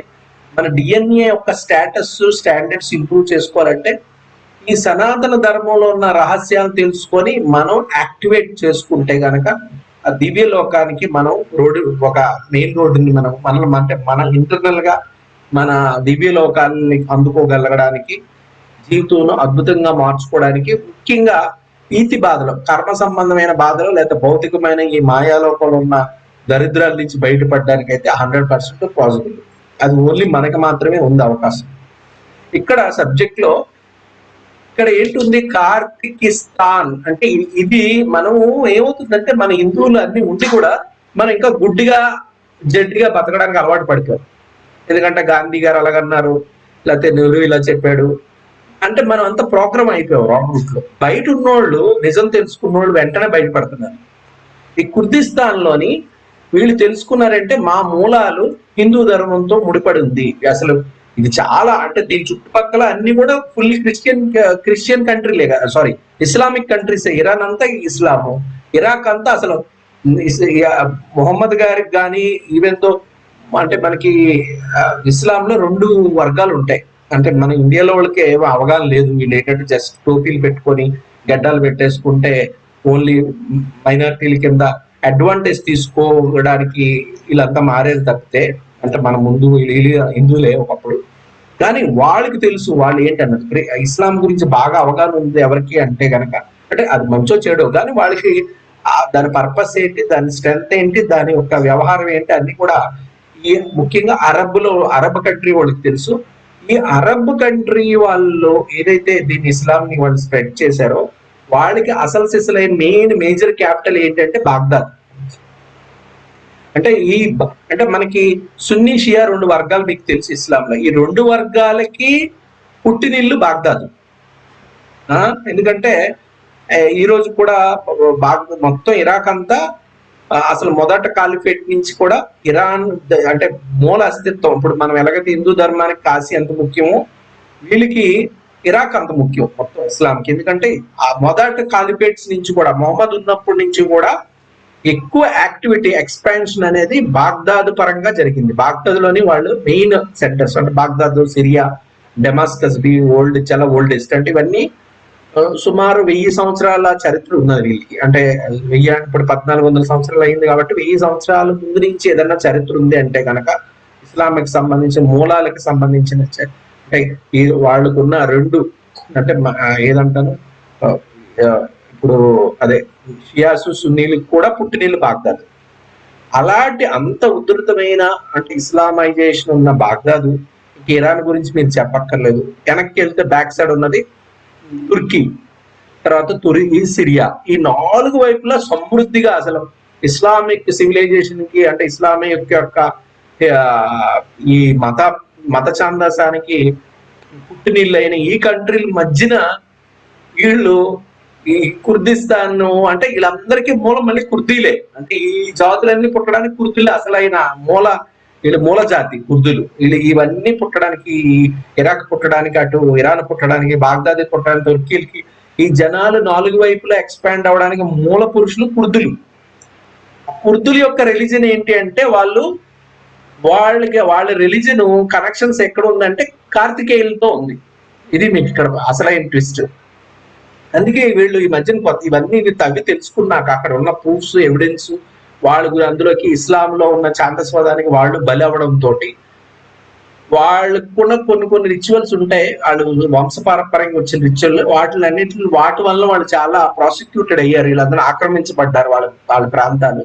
అందుకే వాళ్ళు ఇంకా లాభం లేదు, వాళ్ళందరూ మళ్ళీ ఇస్లామే అంటే వాళ్ళు ముస్లింసే కానీ ముస్లిమ్స్ లో చూసిన దారుణాలు, ముస్లిమ్స్ వాళ్ళని ఒక ప్రాసిక్యూట్ చేసి ముస్లింలే వాళ్ళని రకరకాలుగా వాళ్ళు కొన్ని రిచువల్స్ ఉన్నాయి, కొన్ని హెరిటేజ్ రిచువల్స్ పూర్వధనం నుంచి కొన్ని ఇప్పుడు చూడండి, ఇస్లాంలో యాక్చువల్గా బాబాలు ఇలాంటివి ఉండవు, కానీ మన దగ్గర చాలా మంది మన గురువులు ఫాలో అయినట్టే వీళ్ళు కూడా ఫాలో అవుతుంటారు. షియాలు చాలా మంది అంటే తంత్రాలు మంత్రాలు కూడా ఫాలో అవుతారు. సో అలాగే వాళ్ళకి కొన్ని రిచువల్స్ ఉన్నాయి, కానీ వాళ్ళ రిచువల్స్ మోస్ట్ హిందూ ధర్మంతో రిలేట్ అయి ఉన్నాయి, అంటే సనాతన ధర్మంతో రిలేట్ అయి ఉండడం వల్ల వాళ్ళు ఎక్కువగా హింసించబడ్డారు, వాళ్ళని టార్చర్ చేయబడ్డారు వాళ్ళు, కానీ వాళ్ళు ఇంకా ఆ పద్ధతులు ఫాలో అవుతున్నారు. అయితే ఇక్కడ ట్విస్ట్ ఏంటంటే మీరు ఇక్కడ చూడండి, వీళ్ళు కుర్దీలు, ఇప్పుడు వాళ్ళు ఎవేకన్ అయ్యారు, వాళ్ళు నిజం తెలుసుకున్నారు. మనం ఈ రాష్ట్రీయ సంస్కృతుల్లో నలుగుతూ ములిగేము, మనం తప్పుదారి పడ్డామని చెప్పి వాళ్ళు ఒక దేశాన్ని డిక్లేర్ చేయాలనుకుంటున్నారు. దాని పేరు కార్తికిస్తాను అన్నది. వాళ్ళు ఇప్పుడు కుర్దిస్తాన్ని కార్తికిస్తాన్ కింద మార్చాలని అనుకుంటున్నారు. ఒక హిందూ దేశంగా, ఇన్ని ముస్లిం దేశం మధ్య ఒక హిందూ దేశంగా తయారవడానికి వాళ్ళు యుఎన్ వాళ్ళు ఆల్రెడీ అప్పీల్ చేశారు. ఇది మీకు ఈ న్యూస్ గూగుల్ చేస్తే మీకు తెలుస్తుంది. కార్తికిస్తాన్, కుర్దిస్తాన్ని వాళ్ళు కార్తికిస్తాన్ గా మారి ఇప్పుడు హిందూ ధర్మం వైపు వాళ్ళు అడుగులేస్తారు. ఎందుకంటే వాళ్ళకి ఆల్రెడీ ప్రూవ్లు ఉన్నాయి. ఇక్కడ చూడండి, హిస్టరీ చూడండి. నేను ఈ రైట్ సైడ్ సారీ కట్టుకుంటున్నది, ఇది ఆ పక్కన నెమలితో ఉన్న దీపం ఏదైతే ఉందో, ఇది ఎవరో ఈ మధ్యన పెయింట్ వేసింది కాదు, కొన్ని వేల సంవత్సరాల క్రితం పెయింట్ ఇది. ఇది మీరు గూగుల్ చేయండి, ఇది మీరు రీసెర్చ్ చేయండి. అంటే ఇది షాకింగ్ మాట. అక్కడ వాళ్ళకి గుడి ఉంది, ఆ గుడి ప్రాంతంలో ఈ పిక్చర్ వేసి ఉంది. ఆ పిక్చర్ మటుకు ఈ మధ్యన ఒక 100 సంవత్సరాలు 200 సంవత్సరాల మధ్యదైతే కాదు. ఎందుకంటే ఈ 200 సంవత్సరాల్లో హిందువులు మనమే రకరకాల సమస్యలు ఇరుక్కుని ఉన్నాం గత 500 సంవత్సరాలుగా. కాబట్టి మనం అక్కడికి వెళ్ళి బొమ్మలు వేసి ఇవన్నీ చేసే స్థితిలో లేవు. కానీ ఈవెందో కార్బన్ డేటింగ్ కొన్ని వేల సంవత్సరాల క్రితం, అంటే ఇక్కడ అంటే వీళ్ళు ఏదో రకంగా హిందూ ధర్మాన్ని ఫాలో అయ్యారు. భారతదేశం అంటే భూమి మీద అంతా భారతీయులే పాలించారు భూమిని అంతా అనడానికి ఈ అత్యంత పురాతనమైన ఈ కుర్దీల యొక్క సంస్కృతి ద్వారా మనకు తెలుస్తుంది. ఇంకా ఇది ఈ టెంపుల్స్ ఎక్కడో కాదు, ఇది అక్కడదే. ఎస్దీస్ అంటారు వీళ్ళు, కుర్దీస్ ని ఎస్దీస్, వాళ్ళ జాతిని ఎస్దీస్ అంటారు. ఎస్దీస్ లోని చూసారా ఇక్కడ ఇవి ఇప్పుడు అక్కడ టెంపుల్స్. ఇవి ఇక్కడ ఒక కుందె ఉంది, పైన నెమలు ఉంది. ఇదే టెంపుల్ ఒకవైపు ఆ లోపల గోడ మీద ఆ చీర కట్టుకున్న ఫోటో ఉంటది. తర్వాత ఈ రాముడు ఇరాక్ లో దొరికాడు గుడి, ఈ రాముడు ఇరాక్ లో ఉంది, ఇది కూడా దొరికింది అక్కడ. ఇవన్నీ లేటెస్ట్ గా అంటే వెలుగులోకి వచ్చింది. తర్వాత ఇది కుర్దీ ఎస్దీల యొక్క టెంపుల్స్, ఇవి కూడా ఇప్పటికీ ఉన్నాయి. ఇది భారతదేశం రైట్ సైడ్ టెంపుల్, సేమ్ అదే స్టైల్లో ఎస్దీలు యొక్క ఈ టెంపుల్స్ ఉన్నాయి. అయితే ఇవి ఎప్పుడు ఇవన్నీ అవకాశం ఎక్కడ ఉందంటే మనం ఓన్లీ మొఘల్ గురించి చదువుకున్నాం, దురదృష్టం. ఎందుకంటే మనల్ని మైండ్ గేమ్ లో మన పూర్తిగా పాత్ర మర్చిపోయడానికి చేసిన ప్రయత్నంలో మనం మర్చిపోయేటట్టు చేసే మన టెక్స్ట్ బుక్లు. నిజానికి ఇవన్నీ కూడా అంటే బీసీ బిఫోర్ క్రైస్ట్ నుంచి కూడా ఈ రాజ్యాలు ఒక వెలుగుని అవేవో ఏదో మనకు తెలుసు, బ్రిటిష్ వాళ్ళు ఒక 200 సంవత్సరాలు పాలించారు, లేకపోతే అంటే అన్యాక్రాంతం చేసే రాక్షసుల లాంటి అంటే కాలకేయుల లాంటి ఈ దండయాత్రకు వచ్చిన ఈ ముస్లిమ్స్ చిందరవందర చేసి మొత్తం నాశనం చేసిన వాళ్ళు కొన్ని 1000 సంవత్సరాలు అటు ఇటు. కానీ అంతకు మించి ముందు మౌర్య సామ్రాజ్యం 550 సంవత్సరాలు, అహోమ్ ఎంపైర్ అంటే ఇది అస్సాంకి సంబంధించారు 650 సంవత్సరాలు, శాతవాహనులు 500 సంవత్సరాలు, చోళాస్ 1000 సంవత్సరాలు, చాళుక్య 600 సంవత్సరాలు, పాండ్య ఎంపైర్ 800 సంవత్సరాలు, తర్వాత చండాలు అంటారు వీళ్ళు 400 సంవత్సరాలు, గుప్తాస్ 400 years, తర్వాత పల్లవాలు 600 సంవత్సరాలు. వీళ్ళందరూ ఇప్పుడు ఇక్కడ ఉన్నవందరూ కూడా బిఫోర్ క్రైస్ట్ నుంచి ఉన్నారు. ఇందులో చాలా మంది అందరూ ఆల్మోస్ట్ బిఫోర్ క్రైస్ట్ నుంచి కూడా మొన్న అంటే ఇవన్నీ కలుపుకుంటే రీసెంట్ వరకు అంటే కొన్ని మనం ఒక 500-600 సంవత్సరాల క్రితం వరకు ఈ చూడలు కానీ వీళ్ళందరూ ఉన్నారు. వీళ్ళ యొక్క కంటిన్యూషన్ జరిగింది.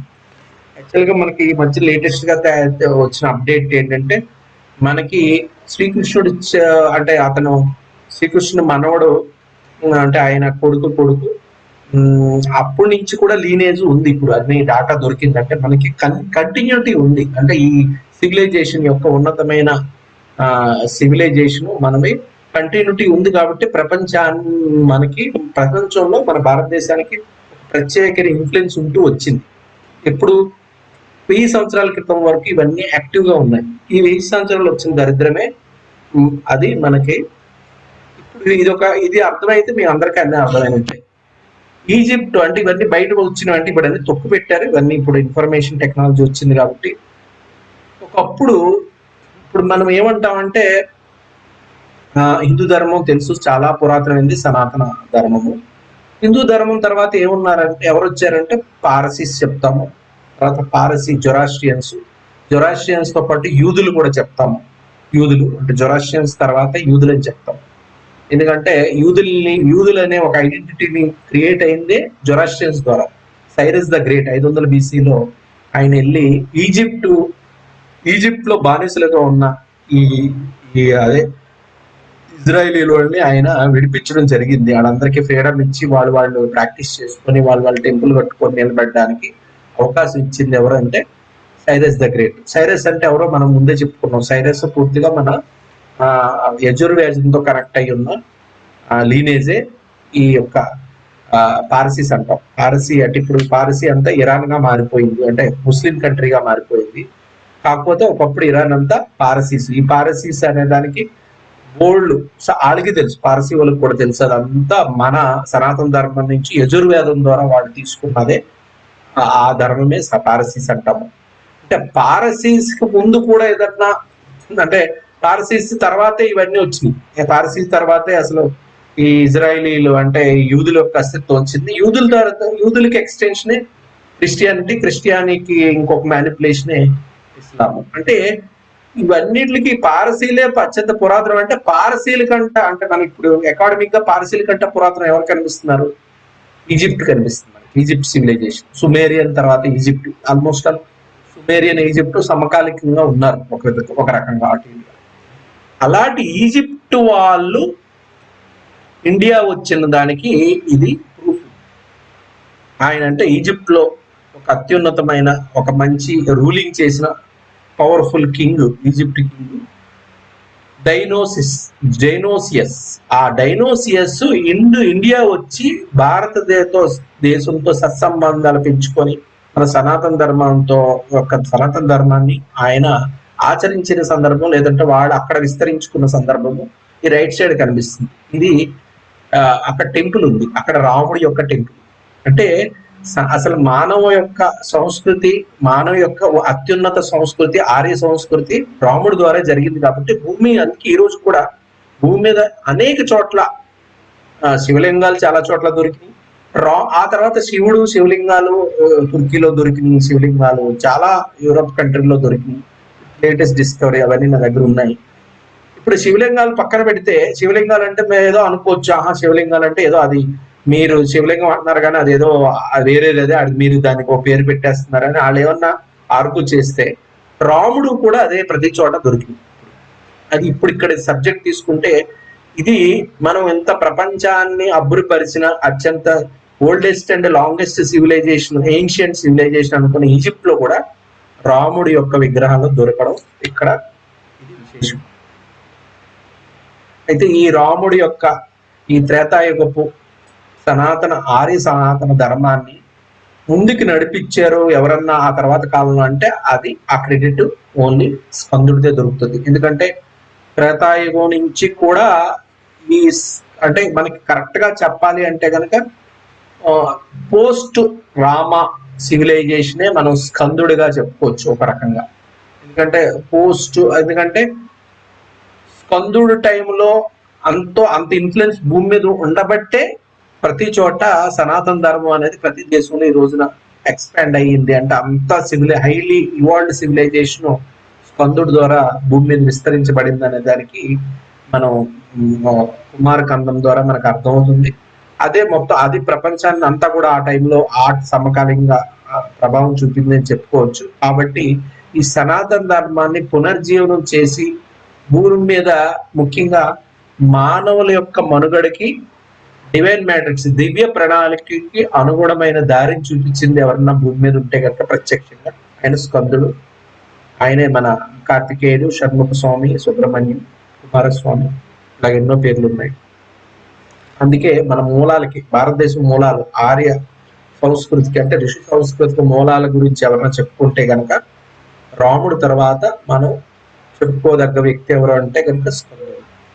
అయితే ఈ స్కందుడికి మనము హృదయపూర్వక ఆత్మ నమస్కారాలు చేసుకుంటూ ఇప్పుడు ఈయన యొక్క సామర్థ్యము శక్తి సామర్థ్యాలతో ఆయన యొక్క సిద్ధుల్ని ముందుకు నడిపించిన అంటే ఈయన యొక్క ఈ సనాతన ధర్మాన్ని నిలబెట్టిన ఆ విజ్ఞానాన్ని భూమి మీదకి ఎల్లప్పుడూ కాపాడుతూ మానవ లోకాన్ని ముందుకు నడిపించడానికి మానవ లోకాన్ని కాపాడడానికి ముఖ్యంగా సనాతన ధర్మంతో కనెక్ట్ అయిన వాళ్ళని ఉన్నత స్థాయికి ఉన్నత స్థితులకి తీసుకెళ్ళడానికి ఈ అంటే సమాధి స్థితిలో జీవ సమాధి స్థితిలో ఉన్నటువంటి పరమ గురువులందరి గురించి మనం ఒకసారి తలుచుకుంటే కూడా చాలు,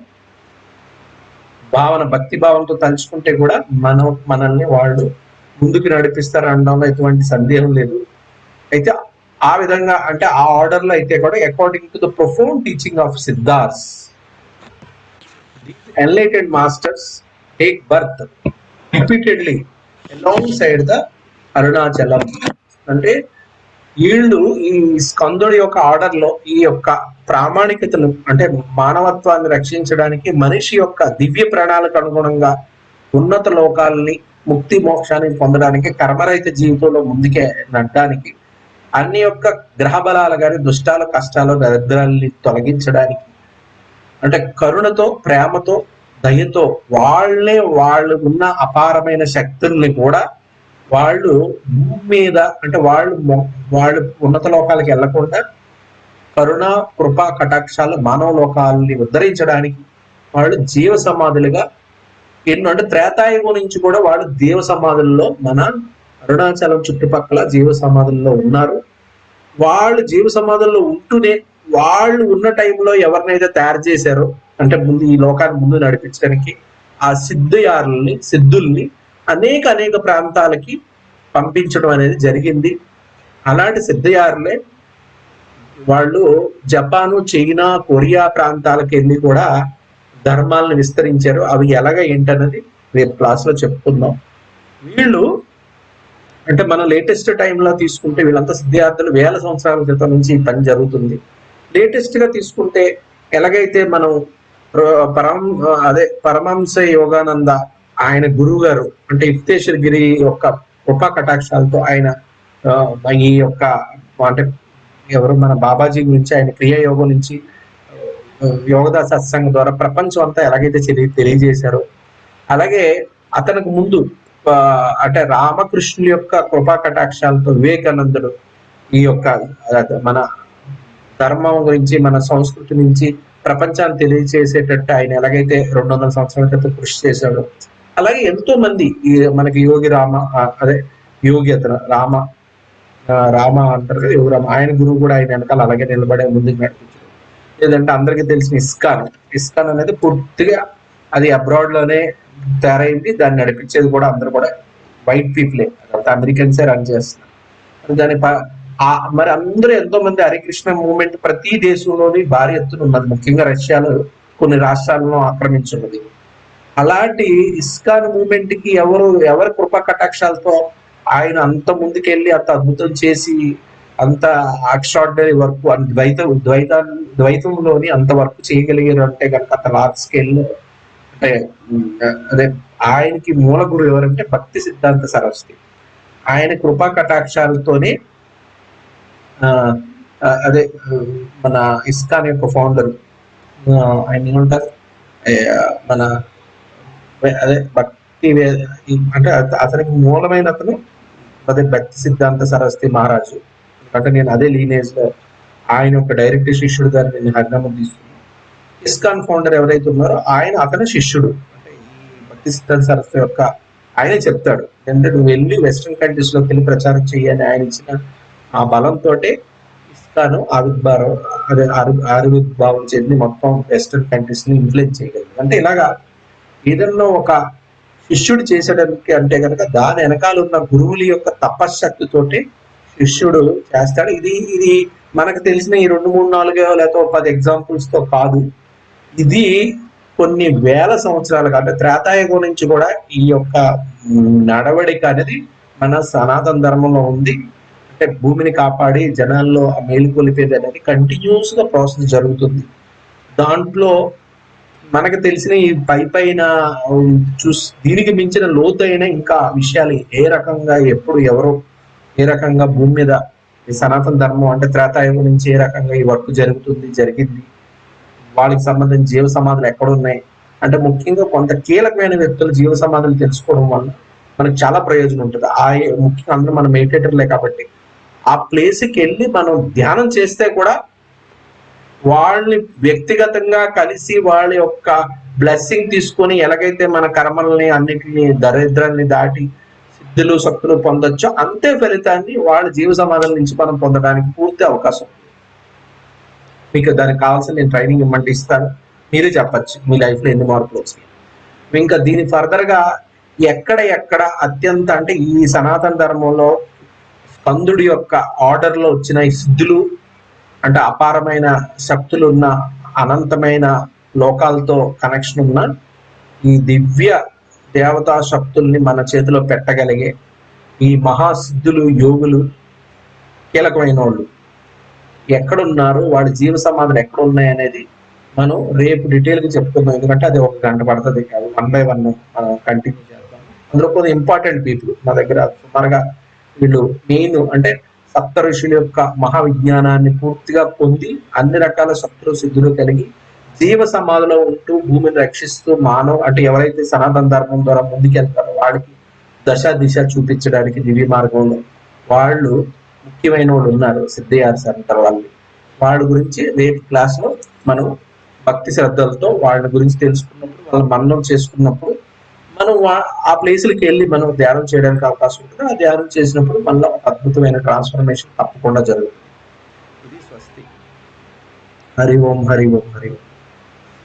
మరొకసారి ఈ పరమ గురువులందరికీ కూడా మరొకసారి మన సాష్టాంగ నమస్కారాలు చేసుకుంటాం. అదేవిధంగా అరుణాచలేశ్వరుడికి, అరుణాచల శివకి, ఈ చుట్టుపక్కల ఉన్న అరుణాచల ప్రాంతంలో ఉన్న దేవి దేవతా శక్తులకి, ఇక్కడ ఉన్న గంధర్వులకి, ముఖ్యంగా ఇక్కడ తపస్సులో ఉంటూ వేల సంవత్సరాలుగా జీవ సమాధుల్లో ఉంటూ తపస్సు చేస్తూ మనందరికి అనుగ్రహాన్ని అందించడానికి వారి యొక్క కృపా కటాక్షాలతోటి మనల్ని అన్ని దుఃఖాల నుంచి, కష్టాల నుంచి, దరిద్రాల నుంచి, కర్మల నుంచి ముందుకు నడిపించడానికి మనలోని చేతనా శక్తులు నింపడానికి ఉన్న యోగులందరికీ కూడా ఆత్మ నమస్కారాలు చేసుకున్నాం masters. Thank you. Okay masters, రేపు ముఖ్యంగా అందరినీ స్మరించుకుందాం. అందరి గురించి అంటే భక్తి శ్రద్ధలతో అందరి గురించి తెలుసుకుందాం. ముఖ్యంగా కనీసం 7 మంది అన్న కవర్ చేస్తాను, 7 నుంచి 10 మంది. మీరు వాళ్ళ మాట వినడం, వాళ్ళు తెలుసుకోవడం, వాళ్ళ గురించి కాస్త వినడంతో మీరు మొత్తం భాగవతం రామాయణం చదివితే కూడా రాని ఫలితం అయితే మీకు వస్తుంది. ఎందుకంటే ఒక కనెక్టివిటీ ఏర్పడుతుంది, ఎమోషనల్ కనెక్టివిటీ. అక్కడికి వెళ్ళి సాధన చేసినప్పుడు ట్రాన్స్ఫర్మేషన్ 100%. ఇక్కడ డిసైపుల్స్ అరుణాచల్ చుట్టూరు ఉన్నారు. వాళ్ళ disciples various divine incarnations spanning different times and places across the world. Okay masters, దీని గురించి ఎవరన్నా అడగాలేదన్నా అనుకుంటే అడగచ్చు. ఇంకా ఏదన్నా మీరు చెప్పాలనుకుంటే ఎలాగుంది మేడం ఇవాళ క్లాస్? చాలా అద్భుతంగా ఉంది సార్. పోయిన నెలలో మనకు ఈ ఏలియన్స్ గురించి, వాళ్ళు ఎవరు, ఎలా ఉంటారు, అంటే వాళ్ళ యొక్క ఈ శక్తులన్నీ ఎలాంటి వాళ్ళ మీద పనిచేస్తాయి అనేది, అంటే క్రిస్టియన్స్ కానీ ముస్లిమ్స్ కానీ వాళ్ళు ఎందుకు సమాధులుగా అంటే పూడ్చిపెట్టేది ఎందుకు అనేది, మళ్ళీ ఆ దేహంలోకి వీళ్ళని ఎంటర్ చేయడము, ఇదంతా కూడా చెప్పడం జరిగింది మీరు. అది ఇప్పుడు ఈ అరేబియన్ ప్రాంతంలో అంటే ఈ ప్రాంతంలో ఎవరు ఉంటారు, ఈజిప్ట్ ప్రాంతంలో మళ్ళీ మన నాగరికత మన రామాయణంలో ఉంది అని మీరు నాకు ఒక వీడియో పంపించినారు. అది చూసినప్పుడు నాకు ఇదే అనిపించింది అనమాట. ఈజిప్ట్ ప్రాంతంలో మన సనాతన ధర్మము, మన రామాయణము అంతా అక్కడ ఉంది చూడండి అనేసి. అది అదంతా కూడా మీరు ఎంత రీసెర్చ్ చేసినారు సార్, అసలు అద్భుతంగా రీసెర్చ్. నేను చిన్నప్పటి నుంచి నాకున్న హ్యాబిట్ ఏంటంటే సత్యాన్ని తెలుసుకోవాలి. సత్యం, అబ్సల్యూట్ ట్రూత్, అది ఎంత తీవ్రంగా ఉంది అంటే గనక మీకుండే ఆ అంటే ఆ తీవ్రత వల్ల మనకి సత్యం ఇవ్వబడుతుంది. నేచరే మనకి రకరకాల రూపాల్లో ఇస్తుంటది. మనం ఏది ఎదుగుతో అదే మనకి అదే ఆటోమేటిక్ గా దొరుకుతుంది. అంటే నేను అంటే మేబీ ప్రపంచంలో ఎవరి దగ్గర లేనంత సీక్రెట్స్ నా దగ్గర ఉన్నాయని అంటాను. ఎందుకంటే నాకు మొత్తము గెలాక్టిక్ ఫెడరేషన్ గురించి భూమి మీద ఉన్న మనుషులకి ఎవరికన్నా తెలియజేశారంటే కనుక ఆమె జూడీ సతోరి. మీరు వినుంటారు. ఈ నక్షత్ర మిత్రులు లేకపోతే నక్షత్ర లోకాలు ఇవన్నిటికి మూలం ఆమె. ఎందుకంటే ఆమె ఇచ్చినంత, అంటే మేడం బ్లవెట్స్ కి తర్వాత అంత డీటెయిల్ గా ఏదన్నా ఇచ్చింది అంటే గెలాక్టిక్ పీపుల్ గురించి, గెలాక్టిక్ ఫెడరేషన్ గురించి అంటే ఆమె ఇచ్చారు. మొత్తం డీటెయిల్ చరిత్ర ఇచ్చారు. మనం తెలుసుకోలేనిది తెలియంది కూడా ఆమె ఛానలింగ్ ద్వారా తెలుసుకొని ఇచ్చారు జూడీ సతోరి. ఆమె చాలా పవర్ఫుల్. మన డిఎన్ఏని కూడా యాక్టివేట్ చేయగలుగుతారు. ఎందుకంటే నాతో అంత అనుభవం ఉంది. ఆమె నా సబ్జెక్ట్ అంతా చూసి ఏమన్నారంటే ఒకసారి, ఆమె మొత్తం వరల్డ్ అంతా తెలుసు ఆమెకి. ఆమె పుస్తకాలు అంతా ప్రచారం పొందినాయి. అలాంటిది నా దగ్గర లేనంత సబ్జెక్ట్ మీ దగ్గర ఉందని అంటే అప్రిషియేట్ చేశారు. అంటే నా దగ్గర లేనంత రీసెర్చ్ నీ దగ్గర ఉంది అని. అందుకే ఏంటంటే ఆమె ల్యాప్టాప్ లో చూపించాను టాపిక్ వైజ్ గా కొన్ని వీటి గురించి మాట్లాడితే ఆమె నాకు ఇచ్చిన కామెంట్ అంటే అమ్మ యోగి కాబట్టి నన్ను అది ప్రోత్సహించడానికే అలాగా అని ఉంటారు. అంటే ఆమె తెలియదంటూ ఉంటారు. ఆమె ఛానల్ అవుతారు, డైరెక్ట్ గా గెలాక్టిక్ గా ఛానల్ అవుతారు. అయినప్పటికీ కూడా ఆమె సర్టిఫై చేసినాక మనకి అందుకే నో డౌట్ ఏది అంత దూరం అన్నా వెళ్ళగలుగుతాం. కాకపోతే మనకి ఇక్కడ సమయభావంతో ప్రతి డీటెయిల్కి వెళ్తే కూడా బోర్ అయిపోతారు. నేను ప్రూఫ్లు అన్ని ఉన్నాయి నా దగ్గర, చాలా నేనే రీసెర్చ్ చేసి చాలా ప్రూఫ్లు గ్యాదర్ చేశాను. కానీ ఇప్పుడు ఆ ప్రూఫ్లు అన్ని పెట్టుకొని వెళ్ళిపోతే టాపిక్ నడదు. కాబట్టి నా దగ్గర ఉన్న దాన్ని మీరు అథెంటిక్ గా తీసుకొని మీరు దాన్ని మీరు కూడా తెలుసు, మీ వంతు మీరు రీసెర్చ్ చేయొచ్చు. కాకపోతే నేను అందుకే ఎలాగ హింట్ ఇస్తున్నాను కాబట్టి దాని మీద చేసి తెలుసుకోవచ్చు. ఓకే మాస్టర్స్, ఇంకెవరన్నా ఏదన్నా అడగాలి, ఏదన్నా తెలుసు చెప్పాలి అనుకుంటే మాస్టర్స్ వీడియోస్ ఆన్ చేసుకోండి, చక్కగా డౌట్స్ ఉంటే అడగండి సార్ను. ఎంత అద్భుతమైన సబ్జెక్ట్ కదా అసలు. అందరు వీడియోస్ ఆన్ చేసుకోండి. వేణు గారిని అడుగుదాం. వేణు గారు ఆయనే మీరు క్లాస్ లో వేగంగా రండి క్లాస్ కి అని చెప్పి అడుగుతూనే, ఆయన బొంబాయి నుంచి గ్రేట్ మాస్టర్. చాలా సనాతన ధర్మం గురించి ఏదన్నా మాట్లాడితే ఆయనకైతే ఏదో చెయ్యాలనే ఉంది. అవసరం అయితే బొంబాయిని మార్చేయాలన్నంత తాపత్రయం ఉంది. ఆయన మంచి కార్యక్రమాలు కూడా చేస్తారు. సనాతన ధర్మం మీద మంచి కనెక్షన్, ఎఫెక్షన్ ఉన్న పర్సన్. చెప్పండి, మీరు ఎలాగుంది ఈ రోజు క్లాస్ మీరే చెప్పాలి.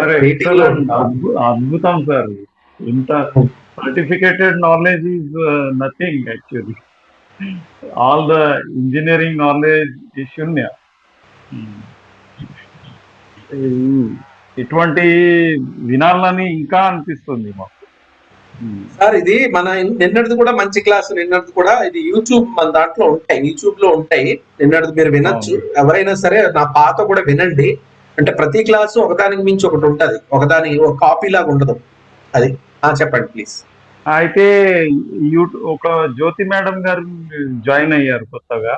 అయితే తను రికార్డింగ్స్ యూట్యూబ్ పనిచేయట్లేదు. Link that link is not working as per. అంటే మేడం ఆన్సర్ చేస్తారు. మేడం లింక్ పనిచేయట్లేదు అంటున్నారు. వాళ్ళ రికార్డింగ్స్ కావాలంట పాత. Please send me Mahavatar TV Telugu sir. Mahavatar TV Telugu నిన్నటిది ఇవాళది సార్ది పంపండి. సురేష్ పాత కూడా ఉన్నాయండి, చాలా ఇన్ఫర్మేటివ్. ఒకదాని నుంచి ఒకటి ఉంటాయి. మహావతార్ టీవీ అది నేను ఫైండ్ అవుట్ చేసిన. నిన్నటిది ఇవాళ సెషన్ది కావాలి రికార్డింగ్. ఈ రోజు రేపు వస్తుంది సార్. నిన్నటిదైతే ఆల్రెడీ ఉంది. లింక్ చేయండి, షేర్ చేయండి. ఓకే. నాకు కొందరు అడిగారు, అందుకని. బాంబేలో కూడా ఇటువంటి ఫిజికల్ గా ప్లాట్ఫామ్ జరగాలని నా కోరిక ఉంది. రాంగ సార్ ఆశీర్వాదం ఉంటే మనం చేయగలుగుతాం. అరుణాచలం వెళ్తాం సార్, వస్తాం. మీకు రేపు క్లాస్ కంప్లీట్ అయినాక వీలైతే నేను మీ అందరికి ఆఫర్ చేస్తాను. అందరూ గ్రూప్ గా వద్దరు. అంటే మనం అన్ని చోట్లకి వెళ్తాం, సమాధుల దగ్గరికి వెళ్ళి అందరు బ్లెస్సింగ్స్ తీసుకుంటే తిరగలేదు. అది అప్పుడు అలర్ట్ అంటే ఈ క్లాసుల్లో అంటే లాస్ట్ టైం అలాగే పెట్టాం మనం క్లాస్. ఇలాగా చాలా మంది ఇంట్రెస్ట్ చూపిస్తున్నారని అప్పుడు అనౌన్స్ చేశాం. కానీ మొదట 3 మంది అడిగారు, కానీ అనౌన్స్ చేసినప్పుడు 10 మంది వచ్చారు. కానీ 10 మందికి అద్భుతమైన ప్రాసెస్లు జరిగినాయి. వాళ్ళే చెప్పారు. సరే, మనకి అది అంటే అనుకోవడంతో అవ్వదు, అనుగ్రహం కూడా ఉండాలి మనకి. కాబట్టి అనుగ్రహం ఉన్న వాళ్ళే రాగలుగుతారు. అనుగ్రహం అంటే శ్రద్ధ సబురి, అంటే శ్రద్ధ భక్తి గురువుల మీద ఉంటే చాలు. అవును సార్. గురువు గారు మళ్ళీ మాకు రావాలనిపిస్తుంది గురూజీ.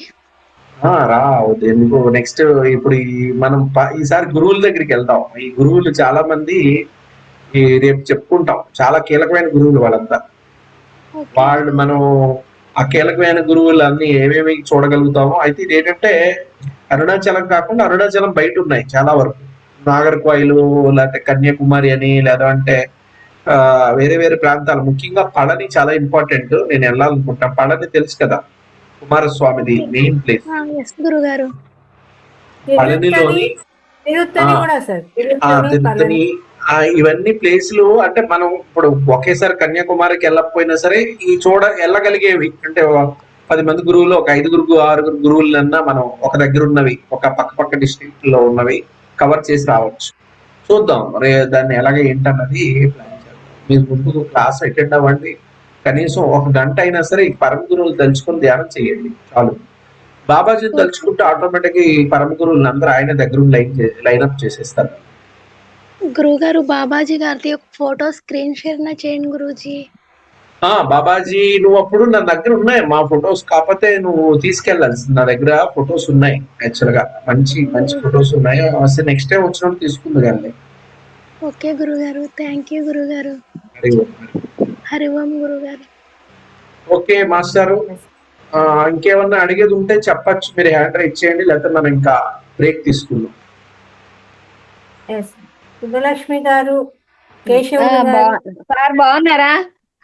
ఎవరు ఎక్కడ? మీరు ఆ వీడియో ఆన్ చేసుకుంటే నాకు కనిపిస్తారు. ఆన్ చేశానండి. ఆన్ చేశారు? ఎక్కడ నాకు కనిపించలేదు మేడం. స్పాట్ లైట్ చేయండి. మేడం బాగున్నారా అన్నారు. ఏం పేరమ్మా మీ పేరు? విజయవాడ అండి, దుర్గగుడి. అది మీరు మీ నెంబర్ మీకు ఒకసారి వచ్చాను నేను దర్శనానికి వచ్చినప్పుడు. సరే మిమ్మల్ని తలుచుకుందాం అని చాలా ట్రై చేశాను. నాకు పెట్టండి, నాకు మీ నెంబర్ ఉంది కదా. నా నెంబర్ ఉందా లేదా? సరే మీది మాకు మెసేజ్ లో పెట్టండి. నాది ఇప్పుడు మెసేజ్ లోనే ఒకసారి పంపించండి. అదే నాకు అదేలే, మిమ్మల్ని కలడానికి ఒకసారి సడన్ గా వస్తాను ఎప్పుడు ఒకసారి. సరే నేను మీకు గుర్తొస్తాను. మీ గురువు గారు బాగా నాకు గుర్తున్నారు, ఎందుకంటే హిమాలయాలు వచ్చారు కదా. ఇదిగోండి మాట్లాడతారు.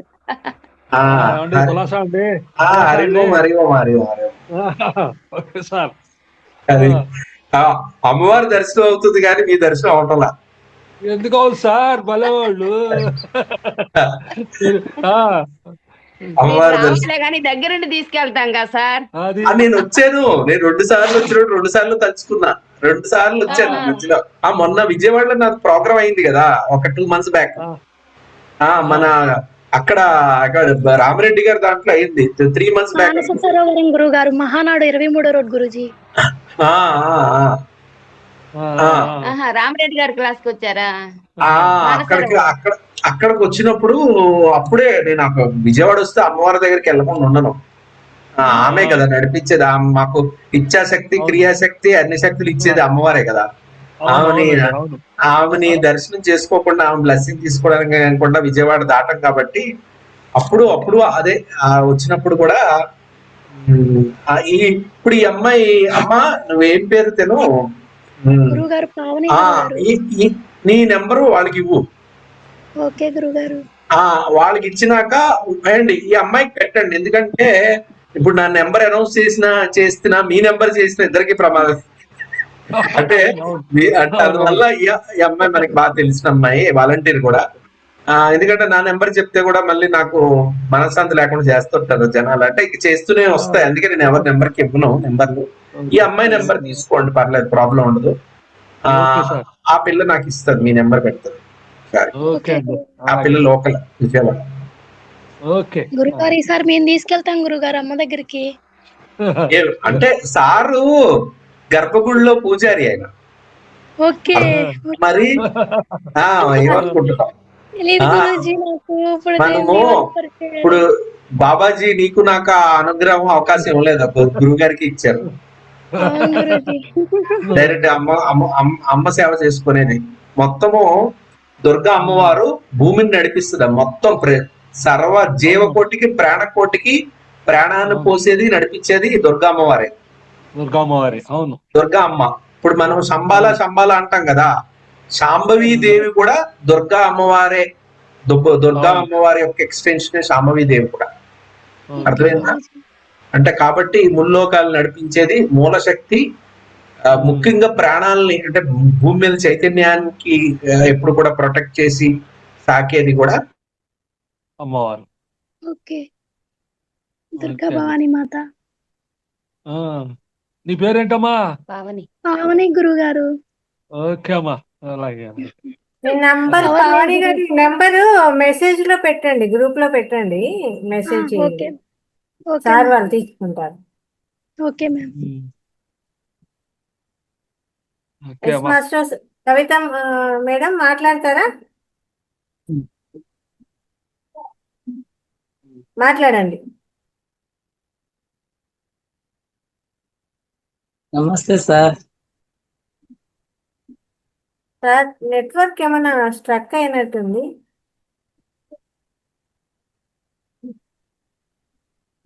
Network issue. అన్నారు మేడం. ఎస్ మేడం, ఎలా ఉన్నారు? విన్నారా క్లాస్ మీరు? విన్నాను మేడం. బాగుంది. కాకపోతే ఏదో మాకైతే అంత నాకైతే అర్థం అయ్యేది అట్లా అన్నిట్లో ఏమని అందుకే ఏం చేయాలంటే మనం క్లాసుకు ముందు కొంచెం మెడిటేషన్ చేస్తే బుర్ర ప్రశాంతంగా ఉంటే ఈ సబ్జెక్ట్ అంతా ఎక్కుతుంది. నిన్న క్లాస్ విన్నారా? మాకి 9:30 వరకు భోజనాలు ఉంటాయి కదా మేడం, ఇంకా అది అయిపోయేంత వరకు కూర్చోనికి రాదు మేడం. అదే అందువల్ల మళ్ళీ ఒకసారి ఇప్పుడు యూట్యూబ్ వస్తుంది కదా, మనకు వీడియో వస్తుంది కదా, వీడియోలు చూస్తుంటాను మేడం నేను మామూలుగా. సార్ది ఇప్పుడు నిన్న జరిగింది ఈరోజు పంపించింటాం కదా, దాన్ని ఒకసారి విని మొత్తం మన సనాతన ధర్మము అనేది ఎలా ఉంటుంది, ఎలా మొదలైంది, ఎక్కడెక్కడ వ్యాపించి ఉంది అనేది అక్కడ మొదలు పెట్టారు సారు నిన్నటి క్లాసు.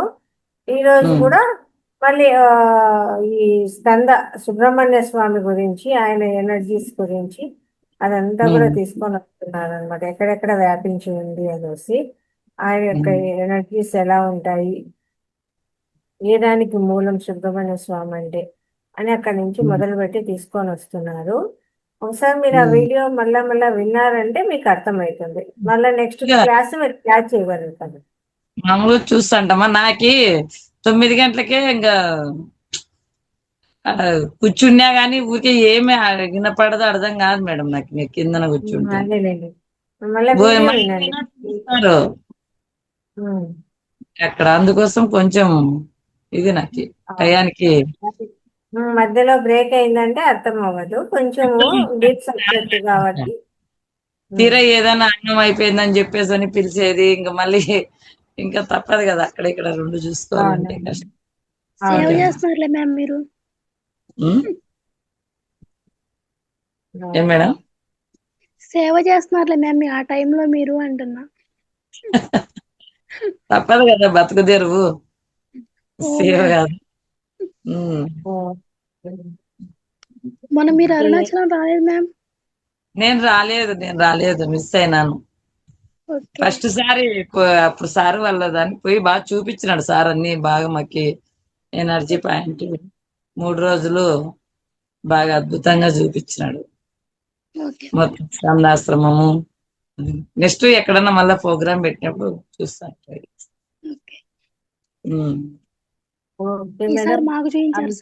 సారు నెట్వర్క్ ఇష్యూ వల్ల ఇదే అయినట్టుంది. ఓకే సార్కు ఒకసారి గట్టిగా ధన్యవాదాలు, కృతజ్ఞతలు తెలియజేసుకుందామండి. అద్భుతమైన సెషన్ ఇచ్చారు మనకు ఈరోజు కూడా. తిరిగి రేపటి సెషన్ లో కలుసుకుందాము. అంతవరకు సెలవు. ఈ వీడియోస్ అన్ని అందరికీ షేర్ చేయండి, లైక్ చేయండి, సబ్స్క్రైబ్ చేయండి. ఇంకా అందరూ కూడా ఆ క్లాసులకు వచ్చేలాగా ఈ మన జూమ్ లింకులు కూడా సెండ్ చేయండి. అద్భుతమైన జ్ఞానాన్ని అందరికీ పంచండి మాస్టర్స్. Thank you all.